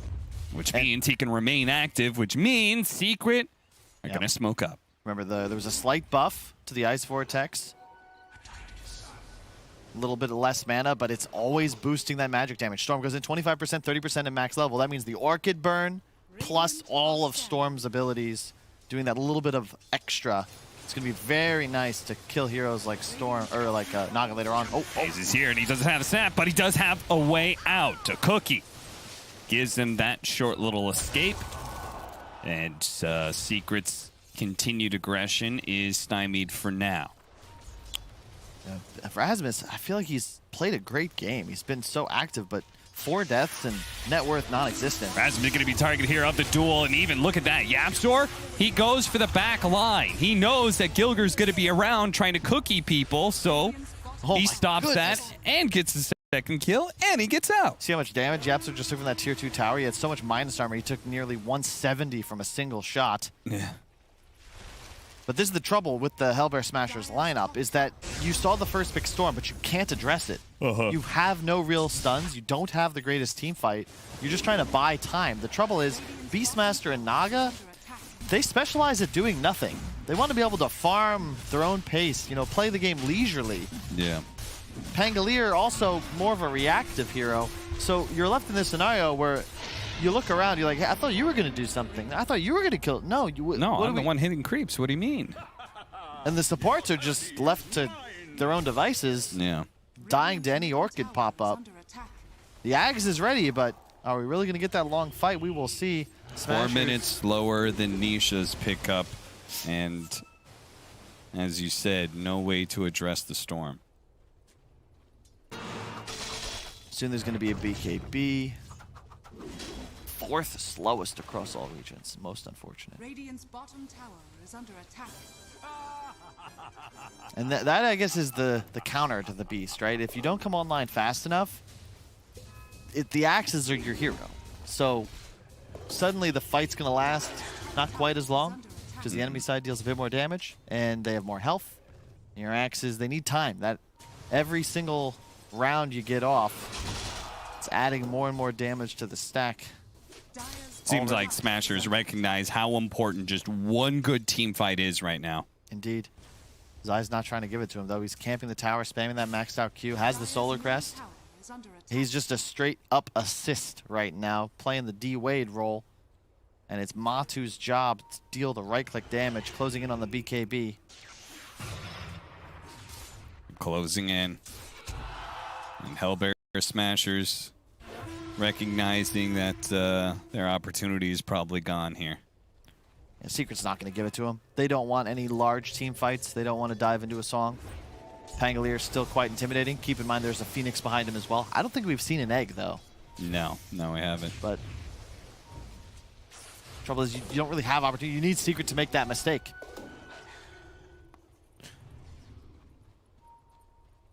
So what's Ace? He's got the Manta, but again, much like the Beastmaster Axe, Ags. Long zip in to be able to find Rasmus, thanks to a very deep ward that was placed. The Ice Blast will make sure he goes down. Wow. The zips are just on point. The yeah, they ED certainly rune are. Necessary to get the kill. He's going for more. Yeah, Gilger. They tried to go for that tower. They did a lot of damage, but now they got to retreat. They got to get out of here, but they've already targeted the Beastmaster. Tofu with the Sun Rays trying to keep him alive. The Fire Spirits aren't enough either. He's going to dive away. Nisha doesn't have any mana. He does have the extra life, so he's just going to barrel up the high ground. Dude, that was so good. You see Zai there, the Solar Crest and the Purge on the Roar to immediately then duel. They go for the higher priority kill. Matu was just left to his own devices top. Popped ult, took a tier 2, takes the outpost, and had the BKB. No interrupt for that unless you're going to egg preemptively and he, I guess, teleports underneath it. It's quite unlikely. Yeah. So there's really no fear that he has to play with. Zai, dueling 13. Rasmus maybe just be dead again. The Sunray is there to try and heal him up, but the wall, oh, the punch! The Orchid is not quite enough by itself. He actually stays alive. Yapster's just gonna die. Okay. Drop the Jeej. Yeah. Close call. Rasmus this time does estimate correctly that he can live through the attempted burst here. But team farming the hard camp next to your tier 2 says a lot about your map control right now. They just do not feel like you're going to hit a really strong timing pretty soon, though. That's nearly a max net on Ace, Diffusal queued up. All right, as soon as you hit that timing, Smashers, you are strong. Aegis will be fading. I believe it is go time. The amount of damage you can output with a Roar, with the Little Shredder minus armor, plus the Solar, you're going to shred somebody. But will Zai be in range? You also have the snowball save. It's quite difficult to actually pick off one of these secret cores, especially the Sven with the BKB, but you don't really have any other options. Long fights, though. That's the name of the game. Wait for the BKB to whittle down. Illusion spam, axe spam. You could see Nisha went back to base because he wants to be full health and full mana, I believe, because they're going for one more assault before the Aegis expires. 40 seconds. This is kind of perfect. He can make super long zips in. Oh, they're going to see Beast. And they're going to see the Beastmaster. That's a perfect pickup for them. Exactly who they wanted. Man, just caught napping there. But this is the trouble. You know, in that first game, felt like Secret's other cores played a lot better around the Beastmaster. In this game, it just doesn't feel like Stormstormer's got space. He doesn't want to be playing mid lane like that. He's got boars to push it. He wants to throw axes and run to the jungle, but it's already been swept by the Naga. I see him. He's on the low ground. Song, not good enough. They're going to try and use a rolling boulder here. Double hit does do a lot. They're certainly going to be able to bring down the Storm Spirit, and now the Aegis is going to allow him to come right back up. Sure, he's stunned instantly, but he's certainly going to be able to jump down Ace. You wait a second or two later. That was like a second or two. It was so close to expiration. We're going to have to see the replay on that one to see just how close it was to Aegis expiring. And that, I mean, that is part of the reason why Secret made that move when they did. Gave themselves ample time to be able to hunt down some heroes, take some team fights. And they certainly got the absolute best of the situation there. Yeah, Bloodstone on Nisha now. God, it's so close. Really well set up. They just... Dota, it's a game of pixels and seconds. In this case, just a couple off. Shard now on the LC. Another reason this hero should be built around press the attack. It gives BKB to your allies. Yeah. You're playing with Storm Sven. I mean, come on. Yeah, forget about it. Even as the whip. Man. Assist leader, John Stockton over here. And yeah, let's see. I don't know if we'll see how much time is left through this view. It's close. Click them. 8-7. It's pretty damn close. It's going to be like 2 seconds. 4, 3 seconds. Close enough. If they just hold the song, you know, it's just a little bit. You can't really time it. Like, you know it's ending soon. Yeah. And unfortunately, they just didn't have that precise clock. But you also might not expect them to die that quickly. And the trademarked Nisha winning smile. More of a chuckle. Yeah, bit of a grin. And he was a mathematical prodigy, so surely. So he's good with time. That's what you're saying? Okay. Smashers smoked out. They're going to be caught. Okay, the song. This is going to be their first setup. They're going to go ahead, egg it up, Rolling Thunder as well, drop it, and go for the stuns. They're immediately going to try and identify the Legion Commander as a big hero to deal with. They throw a bunch of damage, but it's not quite enough. He managed to get off the press the attack. He goes invulnerable. They dealt with the Ancient Apparition, but only the 5 position going down is not good enough. They need to be able to kill Zai and kill him now. One last axis. It doesn't hit him. Zai gets away with the hell snipping at his ass. He's going to be able to jump out, get a duel as well. That's 5 dead for an Ancient Apparition. And Kyle, it's looking like maybe just straight up a GG's. I think it might be the GG's. They did get Puppy. That was key. Who bought a Midas, by the way, because why not? Yeah. Misery and Ace making sure they take him out, but just not much you do. The trouble is, great initiation, sure, but they just use every shot in their arsenal to open the fight. Sven immediately BKBs? Yeah, so you're not touching him. Roar also used on him. So Egg, Roar, Song, Rolling Thunder, all on cooldown. You need to kill somebody meaningful, but Storm's not in range. Sven's BKB'd. You blow a ton of damage into Zai, but that Shard, he's able to BKB thanks to press the attack through a couple of those Rasmus drive roll-bys. Thus, no one dies. AA, not even really needed. 18 charges. Looks like BKB next choice. And unfortunately, the Secret supports have started to outpace the enemy offlaner. Never a good sign. No, certainly not. 20,000 damage dealt by Nisha. His Storm Spirit's performance continues to impress. It seems like that stat about him having a much higher than above average win rate on the hero is for good reason. YapzOr is going to get burned out here. He's going for the snowball into blink out, but you cannot do that with Sunray in play. Burning away Zai's mana. Okay, that's a good pick off. They've got Song. They've got Supernova up. Cute little trick. He, I believe, saved Manta, baited illusions to take the Q, and then ran his real hero up to get the net off, whereas Zai may have assumed it was an illusion. Part of the reason he also was doing so much damage, the additional minus armor he's getting out of the Shard. Very significant. Now -8 plus some more slow.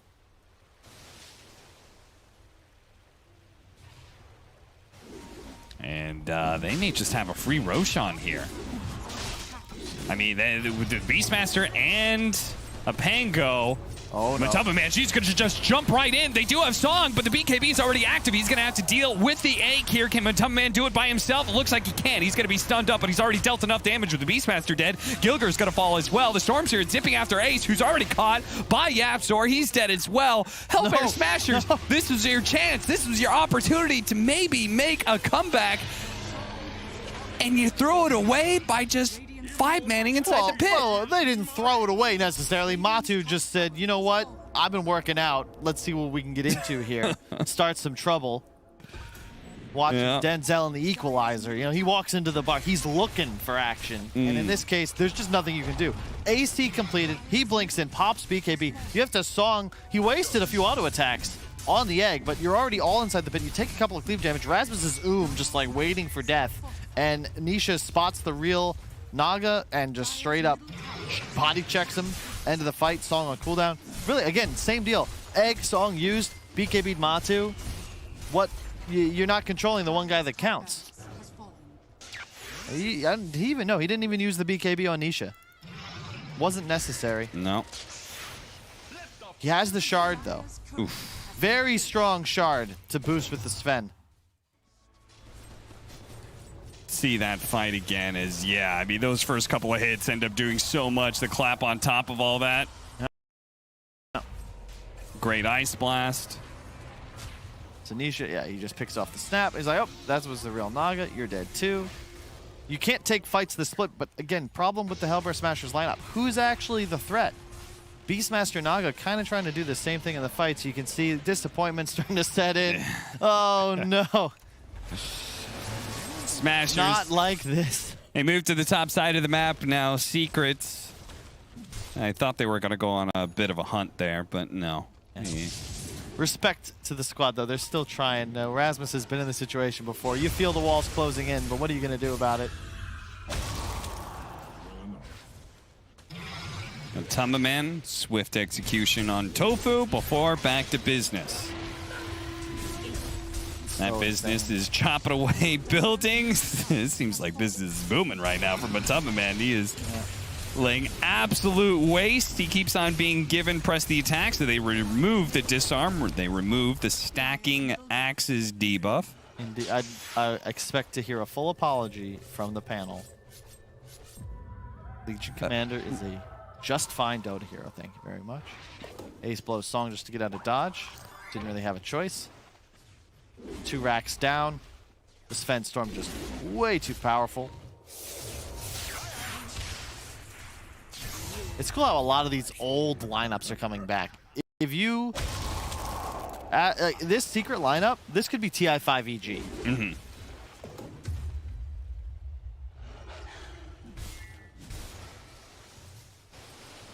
New patches almost always end with, like, we try old stuff. The major was full of razors. I guess that's not a new patch, but I always feel like, whatever happens to DPC, when we get to TI, I'd be pretty damn sure Earthshaker's going to be back. In fact, I wouldn't be surprised if we see it later today. But I could be wrong. It did take some pretty heavy nerfs. Ace snowballed. Nisha's there as well, so they couldn't even get the dual damage in for Zai. They just died too damn fast. The shard, the shard on Storm's actually super good too, because the allies getting overload means more AoE damage, more attack speed slow, so the illusions just straight up die. Yep. And bonus attack speed for the Sven, for the duration. Titan Sliver. Oof. No, it's Titan Silver. Sliver. It is Titan Sliver. Damn it. I was right. That's last racks. Last racks, last opportunity for Smashers here against Secret. Stormer gonna stop Matamba Man in his tracks. They're gonna go ahead and get off the Song and the egg combo. Rolling Thunder is gonna be able to hit some of the backline heroes, and they do manage to get those stuns. The damage a little lacking here. They need to be able to bring down the Storm Spirit, but he still has the Aegis. Gilger on the side is throwing in magic damage where he can, and they're certainly doing a good job kiting around Matamba Man, but now he's been picked up with the snowball and thrown his Sapphire, while Ace is being left with Nisha. Nisha He's able to just do tons and tons of single target damage. That is it for the Smashers. Good job taking game 2. Indeed. Tinker retired. Nisha, a little bit of a smile, but this was all business. Just didn't really leave much of an opening. This was the secret we sort of expected. Got out. Puppey, they don't change their camera angle. You've had 2 seasons. I still don't get more than, like, it's like the virtual method of wearing a mask. It's all in the eyes. That's all you need to know. That's true. You know what? That's the only face we need to see anyway. That's true. Goddamn gorgeous human being and gorgeous Dota play by the boys. They get their first win of the season. A step back against Nigma, but I think they proved, we might drop a game here and there, but they were clearly the better team in this 3rd game. Quick question for you, Kyle. I know so many times in the past I've seen you get hyped up watching Secret because you just get excited about seeing the absolute best Dota. They have lost to Nigma. They beat Smashers here 2-1. They dropped that game 2. Do you feel like Secret is in form? My question is Secret just not in absolute top form right now, or is everybody else elevated their game? I would say a bit of both. Secret definitely not playing at their best. And you see OG, you see Kuro and the boys. They're getting back into TI form. I think they've definitely stepped it up a notch. And I would be very surprised if Secret win this season, based on what we've seen so far. But it's a long time. We got some weeks left. You never know what could happen. And we certainly do. The European DPC has gotten a whole lot more exciting, it seems, in this season too. But Secret will at least end up at a 1-1. Let's head back to the panel. Thank you, Cap and Kyle. And yeah, that game was definitely the secret show. They made sure that there was no doubt as to who was the stronger team here. Even though we credited Hellbear Smashers' lineup, their draft looked good. Unfortunately, there was never really a way for them to come back into the game. Of course, I'm here with BSJ and with Autopixel, and we're gonna break this game down, Brian. Yeah, Secret did what Secret does in the past, where they just win all 3 lanes and run you over. We were talking Smashers, but if you don't get the team fight for the first 20, a lot more clean, Owen. They did. I mean, hoping for another close game, but then you see Secret in it, and it's like, oh no. Things off for Smashers, and then a lot of death on the Smashers side. But at the end, at least they were dying sort of one at a time. Constant struggle. Was the Naga then in the end maybe to carry the late game or to make a comeback? Or was it just late game scaler, but she's not exactly like a comeback to farm for 20 minutes where she's like that, even though she's not necessarily participating in fights. She is spending Ace is spending the entire game reactions to his split pushing. He's just getting chased by a Storm Spirit everywhere. Because what did we make them from the lanes? Because they did start with putting the Naga on the off lane, on the bottom lane, together with the Snapfire against the AA Sven. Was that a problem, or that was a good decision for them to make? It seems like Secret was perfectly fine with it. Legion matches up fine against Pango because you can dispel the disarm, and I don't think Naga really does that well against Sven, so it's a little bit weird that they dodged there. Yeah, I guess both lanes kind of suck, right? You're playing against heroes' cores that are going to be able to sort of nuke your illusions, whether it be the cleave or the Q from the Legion. So it's kind of like you got to sort of take the least worst lane, and they favor the bottom one. But I think all in all, the sort of the risk showed as well. When they come in with this Beastmaster pick, we saw in game 1, obviously Nisha very proficient. He knows exactly how the Beastmaster is going to want to play, and Stormstormer just wasn't able to have that same level of game because of the way that Nisha was able to sort of shut him down. And Secret, they were never going to let Stormstormer have that freedom in his own tribe. Yeah, he just wasn't going to get that sort of space because Secret knew that they have to contain the Beastmasters early game. Otherwise, they would have on their hands the same problem that Hellbear Smashers had in game 1 with Nisha's Beastmaster. Yeah, and they let that Beastmaster through in the draft, so they knew exactly what to expect and how to play around that. We were maybe a little critical, or at least definitely heard Kat being critical, and you as well, BSJ. Legion Commander, she won! She's a strong laner, and I agree. I like Zai's build. The 1-4-1, Kyle was praising it during the game. He went the Orb of Corrosion, phase boots. He's running at you. That's the whole point. And we talked about how broken we think Solar Crest is, and he just ran around pushing W and whatever hockey he has for Solar Crest on Matumba Man, and that was his job. And I think that's actually a lot you get out of an offlaner, especially against like Phoenix and all these debuffs like the Pango Disarm. Yeah. Now, of course, Owen, you know, Team Secret won, and if you were to ask me at the start of the day, I would have expected that result, and I think a lot of other people with me as well. What did you think of the way they won? I mean, Game 1 and Game 3 looked exactly like the Secret you'd expect. You know, Game 1, maybe in a different fashion, because Game 1 definitely felt like, you know, it was Nisha sort of just carrying the team through it all. But Game 3 was sort of just the Secret cross-domination from all the lanes that players viewers would expect to see from the squad. But yeah, Game 2, it was shaky. You know, it was shaky. They did try something a little bit different, of course. Yeah, the Tinker. They picked a hero that we don't see a lot of. But then all things said and done, the Tinker itself was actually the reason why the game kind of kept going as long as it was. But then again, you know, who cares how long you can keep the game going if you can't actually win the game. So I think, all in all, Secret get the win here. But I think for Smash, there's a decent confidence boost. You know, they can go into the rest of the league saying, hey, you know what, we took a game off Team Secret. And even in the Game 1, which they did still lose to the Nisha's Beastmaster running rampant across the map, they still were able to have a game against Secret. We saw Ace get the farm, and honestly, I think they definitely played to the best of their ability, Hellbear Smashers, and I look forward to see them challenge the other teams here in the league. Yeah, they will definitely do that. We can take a look at the standings and see where we are right now, because I know a lot of people are anxiously waiting also for the next series to come around, and those two teams, obviously undefeated Alliance and OG, will be our next one, but